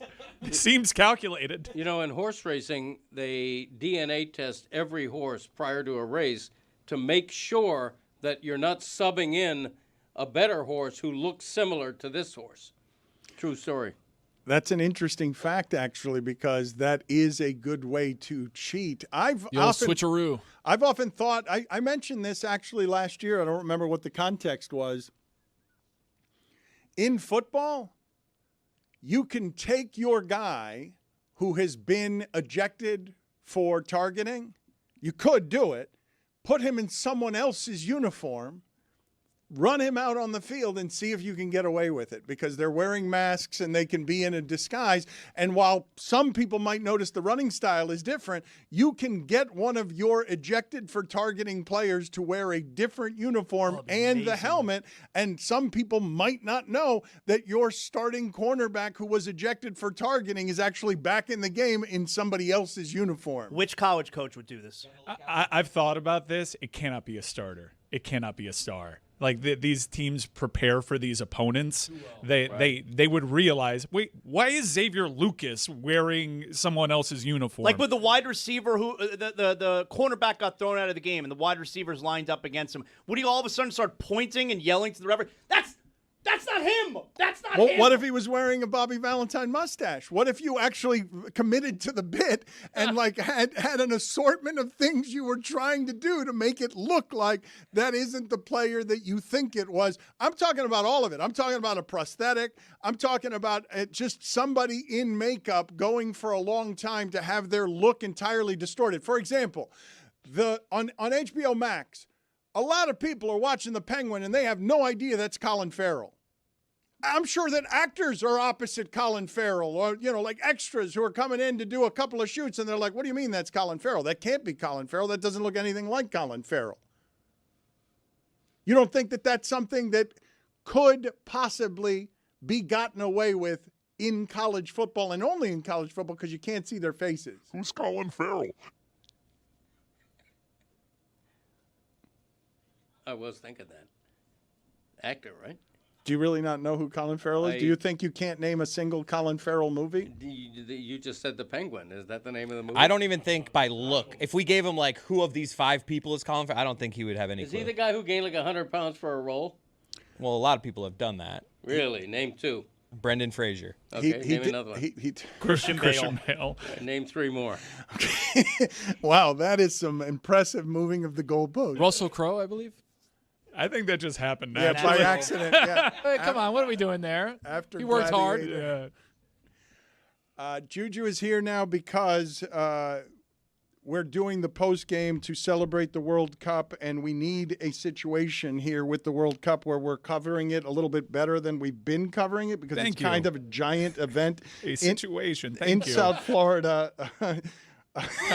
Kind words. Appreciate it. Yeah, in this episode, Tom Bogert of The Athletic is going to help me preview the U.S. men's national team, and our good friend Chris Whittingham will join me later this week to preview the rest of the tournament. If nothing else, watch it on YouTube to see that glorious mustache of Tom's. So Juju is here now instead of the post game because we're going to update the polls. It felt like we had a lot of them today. Where are we, Juju? Thank you for joining us. Where are we on the poll updates? Yes, sir. Do you trust Jason Benetti's ability to be sultry? 53% of the audience says yes, they do. Wow. My boy. Should the waiter or waitress tell you when the gratuity is included? 92% of the audience says yes, they should. Did Nick Wright purposely read the wrong name at the Sports Emmy Awards? 94% of the audience says yes, he did. Yeah. If you went to sleep with 4,000 followers and woke up with 4.7 million followers, what would be your first feeling? Panic or delight? 83% of the audience says panic. Where does the finger start? Above the knuckle or beneath the knuckle? This is big. 53% of the audience says beneath the knuckle. Yeah. If you rob 3 home runs in a game, but then a home run bounces off your forehead, are you then just an average total outfielder? 82% of the audience says yes. Are you attracted to Mrs. Met? 64% of the audience says yes. Wow. Too and low. Last poll, should Mr. Met always wear the sunglasses and mustache? 89% of the audience says yes, and those are your polls. After the Knicks game tonight, Juju and Trista and Tony will be up on YouTube at DLS Hoops, where Le Batard and Friends is found on YouTube. Follow that. And also, we've got Roy and his crew is doing hockey watch-alongs after all of the games in the Stanley Cup Final, which we have not talked about enough today. Vegas, one of the most ridiculous stories anywhere in sports. They are absolutely lucky that Carolina did not score 4 goals on them in the first period. They survived that first period and then took over in the second period. Bad defense by Carolina in that second. And just to clarify, you will be watching the game live. It's the live watch along tomorrow. You can watch it on the Le Batard YouTube page. Yes, so Tony and Trista and Juju will show up after Knicks Spurs, but Roy and his crew, Rose and Ethan and Dwork, they'll be watching the game live. And also in about 5 minutes, Morally Abhorrent returns. The soccer preview will be live on YouTube as well as part of our post-game show. Thank you, Juju. Appreciate the time, sir. You guys saw, right, that they are now taking down all of the barricades, all of the prohibitions, all of the rules around Madison Square Garden tonight. The police presence, they're allowing that to be a watch party outside of Madison Square Garden. I'm going to be there this weekend. You're going to have in the streets, though. Yeah, I'm going to be there tomorrow, actually, but not for the game. I have to go up there for something Pablo-related. I don't know if it's a secret what Pablo's doing or not. Me too. I think so. I shouldn't give Accepting any- another award of some sort that you're going to be there for? You've already said too much. Yeah, I probably have said too much. But we have, outside of MSG, it's going to be nuts tonight. You guys, Of course it is. You guys realize that it's going Hellscape to of be a an city. entire, yes, it's going to be a hellscape. Yeah, sounds like a place you don't want to be, if I'm being honest. Why would you ever want to be there? Wouldn't you guys assume that there's going to feel like a loud heartbeat at the center of New York around Madison Square Garden? I think it's going to be awesome. Is it going to be like Times Square New Year's Eve vibes? Look, like that many people? I'm flying to New York on Friday. Friday is game 2. I think I'm going to go check out what's going on around the Garden. I think that sounds pretty fun. Heat shirt or not? I haven't thought about that Dude, yet, but I would now not do that. I'll consider it. Think about it. Do it. I'll keep it real. I scared. I saw them like rip off a jersey of somebody. Okay, let him try. I dare him. You got no ex-athlete with you this time. Oh, my wife with me. You wouldn't wear a Heat jersey. Maybe I will. Friday, outside MSG, you in a Heat jersey. There will a definitely Heat shirt? There will definitely be a shirt underneath. I'll the give you jersey. $100 bill if you do that. Don't want To the wear a shoulders Heat out. shirt? Take that. Yeah, I'll take that. You'll be fine. Go ahead. Deal. You're going to be fine. It has to be around a crowd, though. I don't want you out there at 5:30 in the morning taking a video. During the game at MSG. Okay. Yeah. All right. Nice. Go ahead. I am going ahead. Well, it sounded, See it you when I said believe it. maybe a second ago. The $100 has lured you out? Yeah, why not? $100, $100.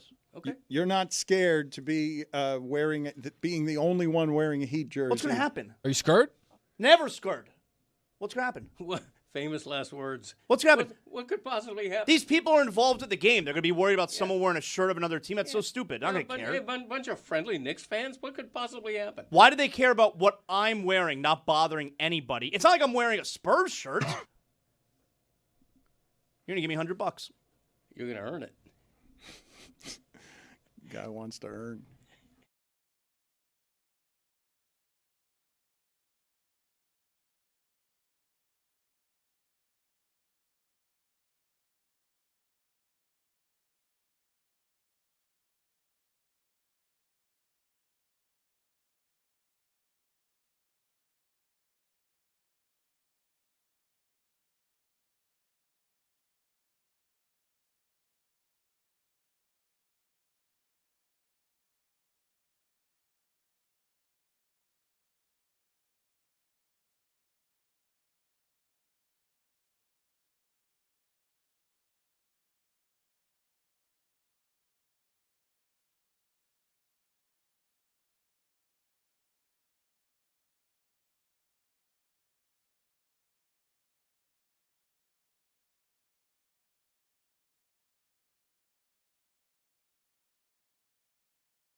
Welcome back to Morally Abhorrent. And when we created this, this is a little sideshow attraction for the Le Batard Show alongside Chris Whittingham, it was to discuss a World Cup that everybody had mixed feelings about in Qatar. And never in my wildest dreams did I think that the title would still play 4 years later when the United States, Mexico, and Canada would jointly host the next World Cup. This is a World Cup that has left me feeling super conflicted, and many in our audience super conflicted, because we all thought that this would be going better. And I'm not just talking about the nation at large. I'm talking about the soccer and our global positioning inside of FIFA. And we're going to explore that a little bit here. And in this first episode, as we reintroduce this concept to you and the greater DLS universe, we're going to have a central focus. I'm going to have a lot of friends, a lot of familiar faces come through the show. Chris Whittingham will indeed be back. In fact, he will be in our next episode. But I wanted to start with the USA. We are hosting, after all. This is a pivotal moment in U.S. soccer history. Not just for the nation as it develops into a soccer nation, but also as a program. 2026 was supposed to represent huge progress and a legit opportunity to do something outstanding on the men's side. And right now, there is very little reason for hope. So we're going to bring in Tom Bogert of The Athletic, Golazo, and SoccerWise, the premier soccer insider, to help give us a lay of the land and catch you up on some history. Tom, thank you for doing this. Thanks for having me. I know we talk ad nauseum in private about all the drama surrounding the U.S. soccer team. You're probably a little bit bored by it. So I just want to give people kind of like the top news items here. What happened from the last World Cup to where we are, and why is the U.S. so damn dramatic? So at the last World Cup, the United States were the youngest squad at that tournament. They did not exceed expectations, but they did not fall below it. The round of 16 and the performances therein was just about what we'd expect. The fan base may have disagreed, and that led to a lot of discontent under head coach Greg Berhalter. But the top line here, since 2022 to now, not enough of the players have developed to quite the level we thought that they might. The poster boy for that, of course, is Gio Reyna. Gio Reyna, coming into the 2022 World Cup, was viewed as not just like an American wonder kid, like a wonder kid across the world. Like, he was one of the best in his age group in Europe as a teenager. Injuries have slowed him down, and he stagnated completely to the point where he played 500 club minutes at Borussia Mönchengladbach this year after being a peripheral figure for Borussia Dortmund the last few years. Christian Pulisic is still the best player in this team. He had a fantastic first half of the season for AC Milan this year, and then he did not score for club or country in the calendar year of 2026 until the last friendly. So, Mike, I don't know about you. Maybe there's a little bit more optimism after the United States beat Senegal 3-2. Well, there is a little bit more optimism. And before we get into reason for that optimism, there is a little tea that was spilt over the last few years. A lot of infighting. A lot of people, you mentioned Gio Reyna, might be surprised to see him on this roster. There was a lot of infighting, a lot of drama. And for a golden generation that hadn't really accomplished anything, it all got a little excessive and way too traumatic for U.S. soccer fans' hopes. And I kind of feared that there was no coming back from it. Are these guys ever going to like one another? Because that's always been a big part of the great underdog U.S. men's national teams, is they were tight. And you can cite examples like 1998 when they weren't so tight. It could be disastrous. So what's happening here with this team chemistry? Can they survive the drama? If you could, give a little bit of background on that drama and help us learn how they pivoted and improved and came together. Let me try to tell the story without taking up 9 minutes of just monologuing. But so at the last World Cup in 2022, Gio Reyna, as I said, he was one of the most talented young players in the world, in Europe in particular. He wasn't coming into camp with like perfect health, and he had been in and out in World Cup qualifying because of that. But when he played, he showed some special moments. Before the World Cup, or in the lead up to the World Cup, while they were in Qatar preparing, the head coach, Greg Berhalter, told Gio Reyna, like, you're probably not going to be a starter. Like, I don't view you as that in this tournament. He did not react well. It got to the point where there was a vote of whether or not Gio Reyna was going to get kicked off of the World Cup team just before the World Cup while they were in Qatar.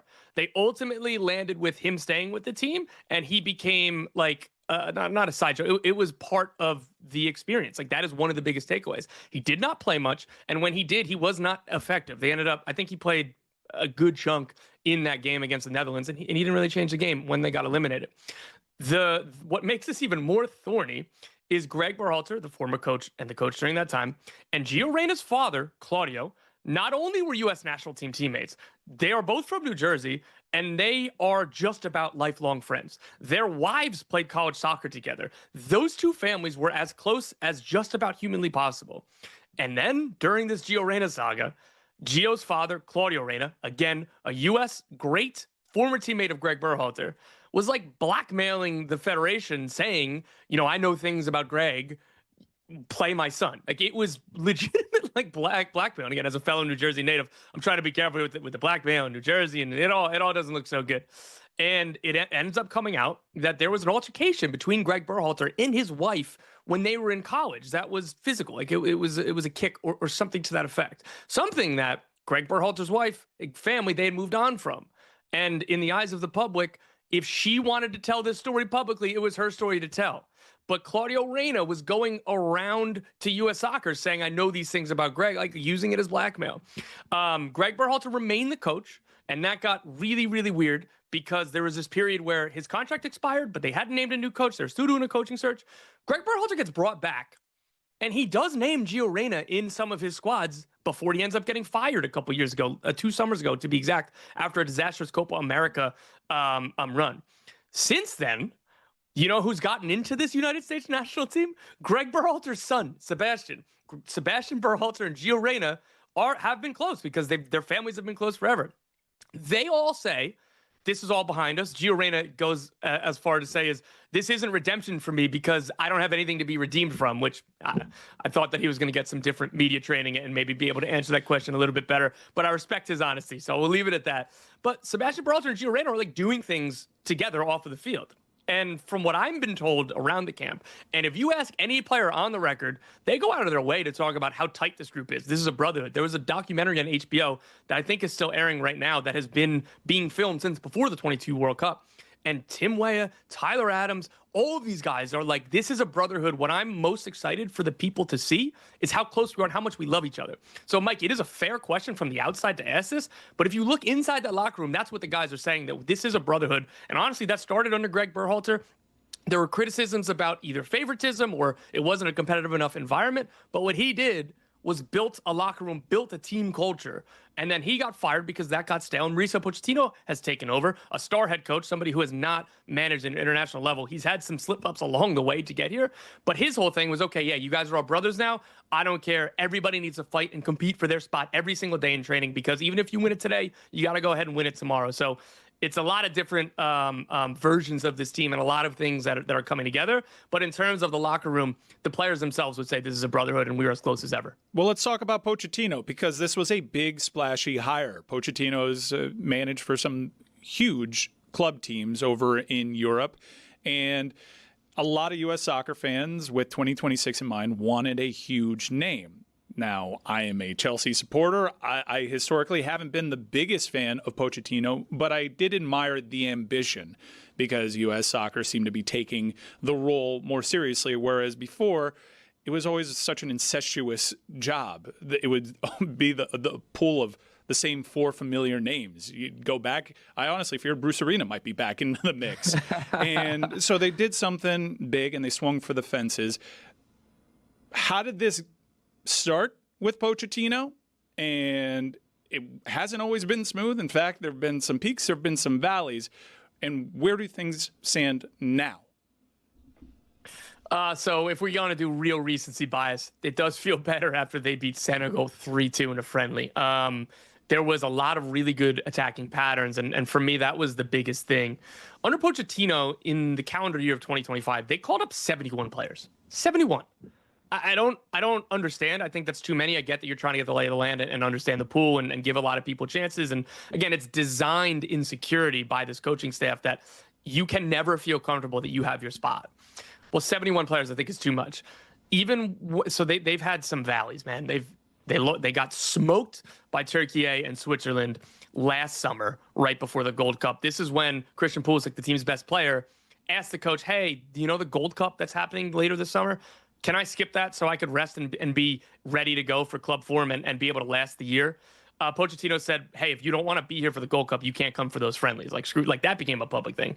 And then in the fall, there was legitimate questions. Is he going to can they even fire him? Do they have enough money to fire him?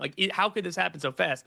They were getting killed at home against South Korea in New Jersey at Red Bull Arena. And it was like 80% South Korea fans, which is not abnormal for the national team because South Korea had never been here. That's what it's difficult to always have a home environment in this country because it's so unique.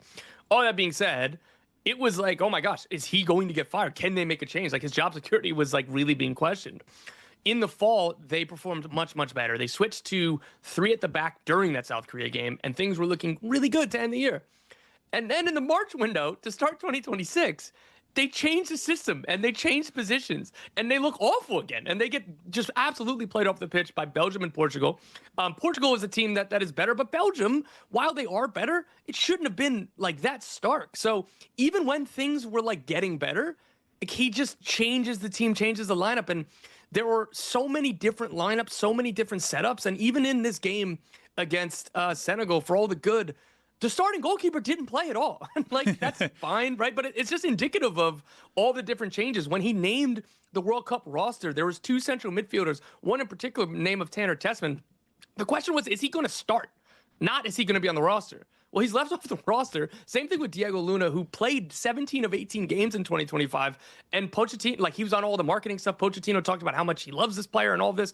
And all of a sudden, he's not called in the team. I talk to, like, sources around players around the locker room who are like, this guy's so unpredictable. I don't, like, we have to be careful. We have to be kind of on edge, on our toes to not either do the wrong thing, say the wrong thing, and just end up in the doghouse, and we don't even know why. Yeah, I thought Luna was actually one of the best things that Pochettino did, and I wanted that reward for him. But is there a method to the madness? Remember, the United States as a host nation didn't have to go through a qualification process. So this was an opportunity with low-stakes matches here to figure a lot of stuff out, find out your personnel. But in watching Senegal, this was a very fluid team. The formations were all over the place. And I'm not necessarily saying that that's a bad thing, but we're right there on the precipice of a World Cup. And I'm still struggling to find out what this team's identity is. And if I don't know what their identity is, it's hard for me to project a starting 11 that's our best starting 11. So what do you make of that? Michael, I'll save you the trouble. Don't try to figure out his best 11 because it changes by every day and probably a few times a day, right? Like, I have no idea either, but I guess that's part of the beauty. And will this be successful? Do they get to the round of 16, which in 2022, I would have said quarterfinals or bust. Like, now it's like the expectations have slid backwards because of, like, they've just been uninspiring over the last 4 years. The talent, the pool of talent isn't as great as we thought it was, or it hasn't developed to a point that we thought it would. That being said, if they top the group and get through if they get to the quarterfinals, man, like, that ends up being successful. If it's the round of 16, we can have debates, we can have arguments. I don't think so, because they did all of this to be at a home World Cup to just finish exactly what you did at the last World Cup. It'll feel longer because this is an expanded World Cup, by the way. There is a round of 32 now. There wasn't a round of 32. That was the group stage last time. And part of being the host country is that the draw is weighted. The best teams are in Pot A, is what they call it. So if you're Spain and England, you can't draw each other in the group stage of the World Cup because it's weighted that way. Well, the host nations also get to be in Pot A. So the United States was always going to have a favorable draw, but particularly so, it's Paraguay, it's Australia, and it's Turkey. Turkey is, I think, the best team in this group. They have some of the best players, but they've had some of the issues that the United States have where they haven't lived up to the sum of their parts for a bit. I'd still very much respect them and be scared. And by the way, while I'm saying this about Paraguay and Australia, do you know who also thinks that they got a really lucky draw? Paraguay and Australia. You know what I mean? Like, I don't even mean it that disrespectfully to them, though Australians have taken it very much as disrespect anytime any pundit comes on TV in America and says something to that effect. But, like, there are no easy games at a World Cup, but there could have been harder games.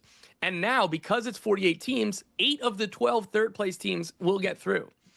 If somehow they don't get out of the group stage, like, you burn the entire federation out. It'd be an abject failure, unmitigated, right? But still, they should be winning this group. They should be winning this group, and we'll find out a lot after that opening game against Paraguay, because if they win, that's kind of smooth sailing. There will be less questions, and everything will be, hey, look at the process. You questioned me, but here we are. they drop points against Paraguay in that opening game, things are going to get really tense between that week until the Australia game. Yeah, I don't want to be going into Australia needing a result because some really great teams have run into that nation in the past. Italy famously had a classic match against Australia in 2006 when they won the World Cup. They can be tough, and there's not a lot of difference between these teams on the international level. You have these players less in camp, and if you run into a team that's really organized, that has a break go their way, your hopes are dashed, and Tom Bogert may be burning down an entire soccer federation. Tom, one of the criticisms over our lifetimes as U.S. soccer fans is U.S. soccer fans are borderline delusional with their optimism and their standing in the world. Now, I don't know if this says more about us and the way that the world has gone over the last 10 years, but it feels like we've done a total 180. You do a vibe check on the U.S. soccer fan right now. Vibes are certainly not overly enthusiastic, bordering on delusion about their global standing. Outside of maybe Tim Howard and Landon Donovan talking about Deuce Dempsey's, bona fides against the world's elite. We're not going to get into that this episode. I respect it. Yeah. So what is close to the truth? Am I personalizing my view and how I'm down on the program and maybe everything that's going on in my life? Or is there actual real cause for concern here? Because I always think the U.S. is at its best when it is a galvanized underdog team that turns to its athleticism and its passion for the country and its passion for each other in that locker room. And with that attitude, they can accomplish some pretty terrific things even when they're mismatched. I completely agree on that last part. And those were my favorite teams growing up, like particularly like that 2008 to 2012 era, like particularly at the 2010 World Cup, as well as at the 2014 World Cup, where we had a few piano players in Landon Donovan and Clint Dempsey in particular, and a whole bunch of piano carriers that were all going in the same direction. And that's not even being disrespectful to Michael Bradley, who's one of my favorite U.S. national team players of all time. He was a dog. When this team has dogs and a couple special players or a couple players who can decide games and moments, that is the peak for the United States. So, Mike, when you talk about your view, like, are you personalizing it? For me, I think there's a lot of fans were like creating expectations that were not aligned with reality. We talked about that 2022 team. Potential does not equal current talent. And we were projecting so much from this group. A lot of it was Gio Reyna, but a lot of it was Christian Pulisic. And again, the first half of this year, he was in like player of the year conversation in Italy, or maybe the first couple months of Serie A. He's done it at a high level. He won the Champions League with Chelsea. And like he's been the best form of his career in total at AC Milan. But again, the last half of the year, he did nothing. I don't think that's all on him. That's partly on AC Milan, but it just goes to show with some of these guys. Like Chris Richards has developed. Weston McKennie is coming off the best year of his career, but for the most part, there was a lot of hope for a lot of different guys that like haven't quite really panned out, or at least have not panned out to the way we thought it would. So there was a lot of projecting that I don't think was aligned with reality. So it looks like we've like fallen below expectations. Again, I go back to 2022. There was a ton of complaints about Greg Berhalter. I don't really know in what world you expected that group to get to the quarterfinal. Like they could have, sure. And again, I don't think that they played beyond themselves, but I certainly don't think that they fell short of expectations, because that was a bunch of young players and a bunch of, again, talented players with potential, or things that we would hope. But for me, it was an overrating of the pool that has led people to be soured. And listen, we're not as bad as some of those games against Switzerland, Turkey, South Korea, and again, in the last window against Belgium and Portugal. But we're not better than Belgium and Portugal. Like, look at that group. Like, just one player, like De Bruyne and Doku. We don't have anybody near that level. Like, Pulisic is the closest one, and there's a handful on Belgium. You look at their center backs and everything. Thibaut Courtois, their goalies, like the best in the world. We don't have that level of talent. So I think the expectations were just out of whack to begin with. Well, does this team have the ability to win over a nation through their style, through their tenacity? Because we have seen some magical runs in World Cups by host nations, some improbable upsets. Russia, granted, they were juiced to the gills, but they found a way to pull off improbable upsets.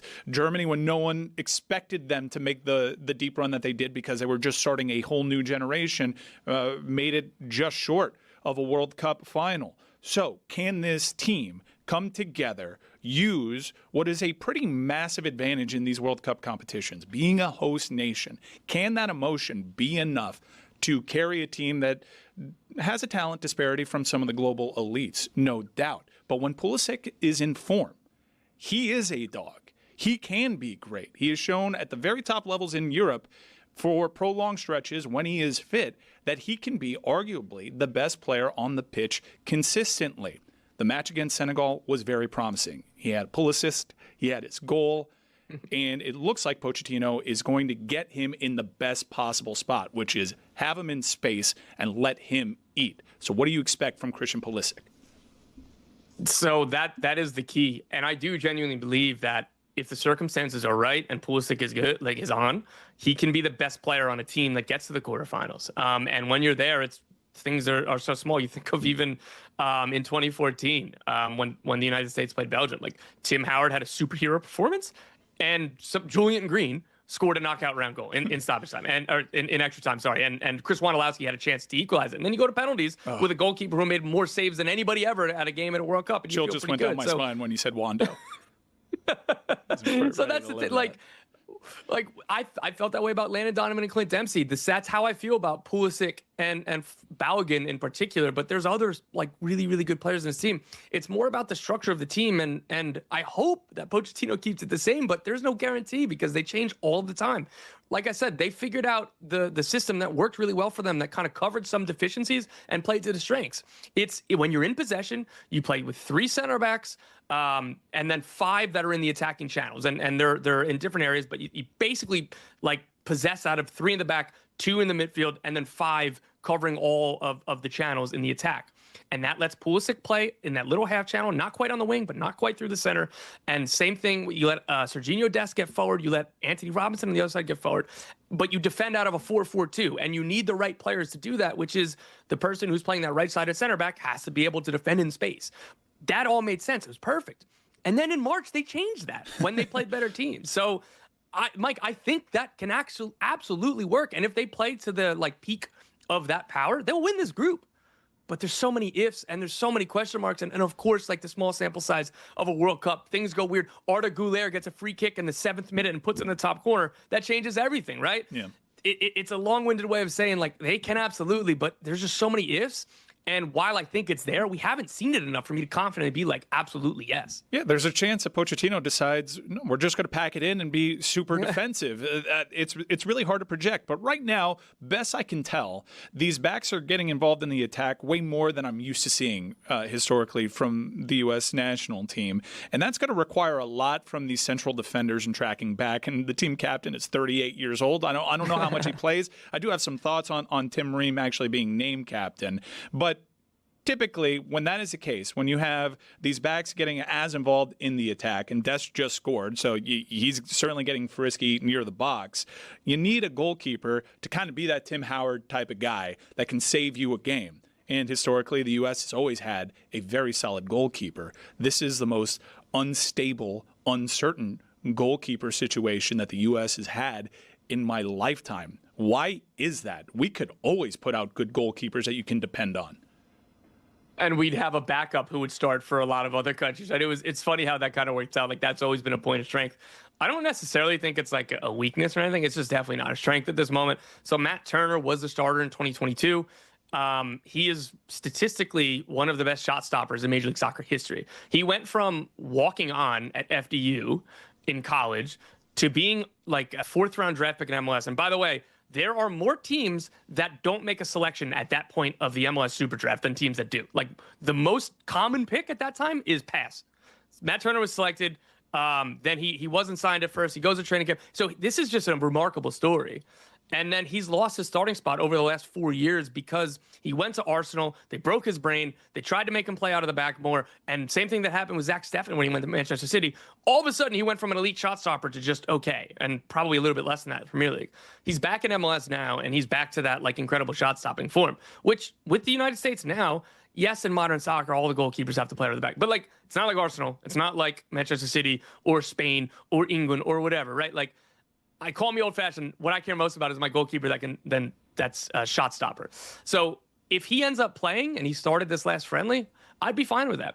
That being said, Matt Freese has earned this job. And if he is the starter, as he should be, as I believe he's going to be, he's maybe not quite the elite levels of shot stopping that Matt Turner can get to, but he won't be a weakness. And no, it won't be like a match winner necessarily, but I'm not entirely worried about goalkeeper, but like it is in the absence of having a Tim Howard or having a Tony Meola or having whoever you want to insert in between those two guys. Like it's not quite that. And that is at least a little bit of a concern, but Mike, I wouldn't call it like a weakness.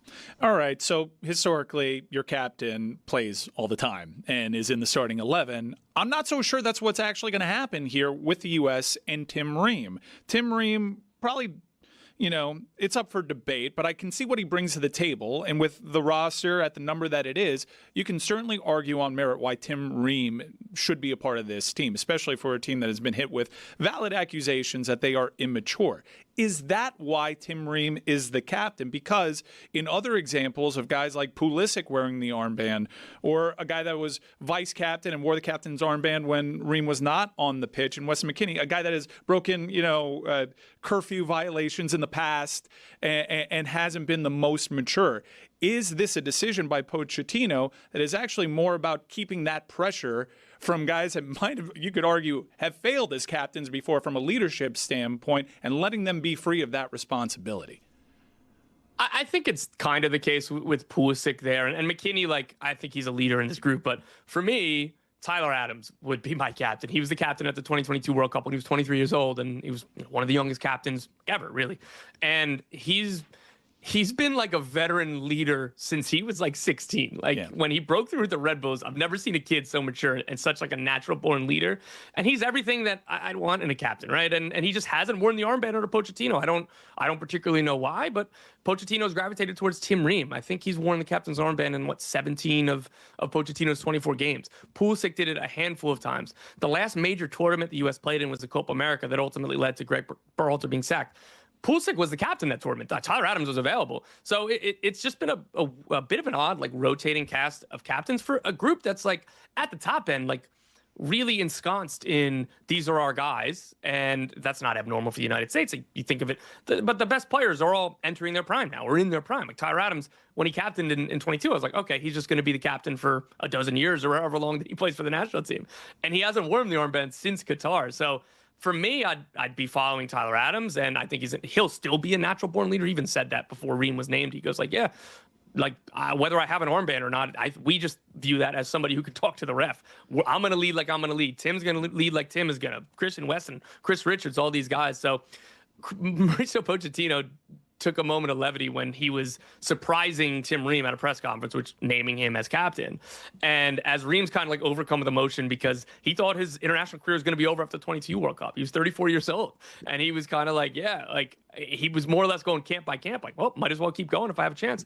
And now he's here, and that's a full credit to him. But as he's overcome with emotions, Pochettino laughs, puts his hand on his shoulder, and goes, "No, this does not mean that because I name him captain, he starts every game. No, it doesn't work. Sorry, Tim. So I think he's going to be the starter, but it was just funny that Pochettino was like, "Hey, by the way, I know you're my captain, but don't think that guarantees any playing time because it doesn't." Is this team's identity just that Pochettino wants all the options available to him at all times, even when it comes to captain? Because if you look at the roster selection, very versatile players. And it's hard to project an 11 without knowing exactly how we're going to play. And Pochettino appears to like it that way. That's not typically the way international football works. You have a system that is drilled into you. You are organized because we don't have these guys in camp for a very long time. This is a fascinating case study for Pochettino and the U.S. Will it be successful? I don't know. Let's look at the group matches and try to make some predictions here. We said that it's a favorable group, but as you highlighted, everyone else in the group is saying that too because the U.S. is atop it. So, Badr, let's talk about that match. I think 3 points are pretty much a must here. If you want to get this nation galvanized, if you want that team to come together and meet the moment, 3 points feels like a must-have here. Will that happen in your mind?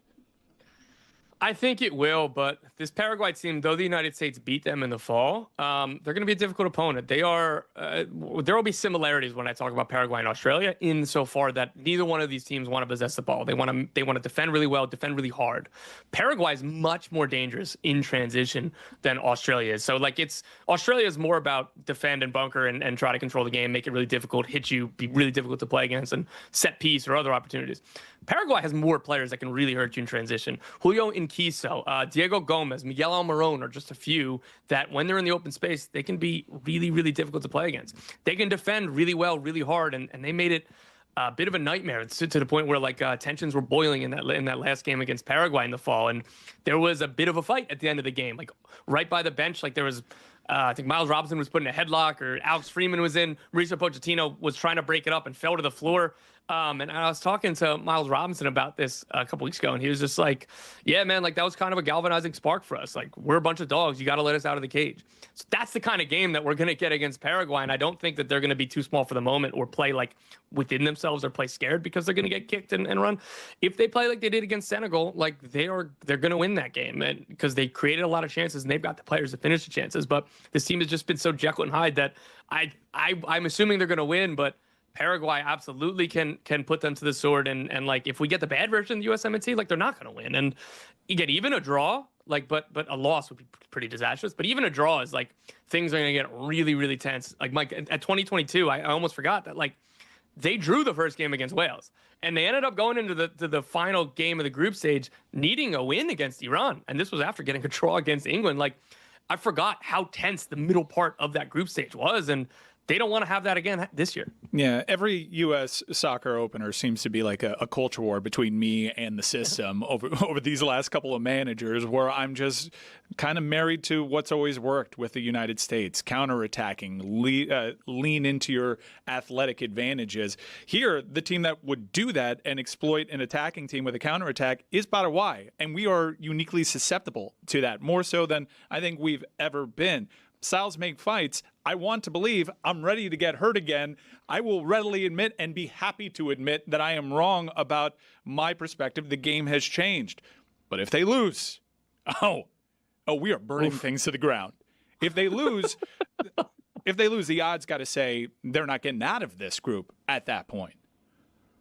So I'm curious to see, and listen, I don't want to have more instances of bringing math into the game, but there are people smarter than me that can game out, okay, 3 points in the group stage equals X amount of percentage points to get through. I'm pretty sure 4 points gets you through because of so many third place teams getting through. 3 points, you might have a chance, but I think 4, you'd feel pretty good. So that comes down to if you draw Paraguay and beat Australia, because Australia, again, all due respect to them, is the game that you got to circle for 3 points. Both of these games, being very careful around the Australians. They must be in your mentions plenty. But so if they get a result against Paraguay, even if it's a draw, which again would be very disappointing, I don't want to let them off the hook for that, because finishing first gives them the best chance at going far in this tournament. Finishing third, you're really looking at a round of 32 exit, because you're going to play a much stronger team at that stage of the tournament. So, like, 4 points should do it, but it'd feel a whole lot better if you had 3 off the bat. All right, Tom. I think I'll circle back with you after that Paraguay match and get a lay of the land. My fire alarm's going off in here because of all the open threats that we have both made about burning down the U.S. Soccer Federation if this doesn't go our way. Thank you so much for taking the time out, Tom. Again, you can follow him at The Athletic. He is breaking all sorts of MLS news, international soccer news, truly one of the best insiders in the business. Check him out on SoccerWise. And we have plenty of friends of The Le Batard Show on Golazo, and they do a tremendous job every morning with their network. Great coverage, great personalities. Tom is a part of that team too. Thank you so much, Tom. We'll talk to you soon. Cheers, Mike. Oh, well, cheers to the both of you guys. Guys, the final round of the basketball season is here, and only DraftKings has you fully covered. The DraftKings Sports app is now available in all 50 states, and that includes every market. So you're in on the action at the speed of sports. New DraftKings customers sign up with code DAN, spend $5 and get $200 in bonus rewards within 21 days. That's code DAN in partnership with DraftKings. The crown is yours.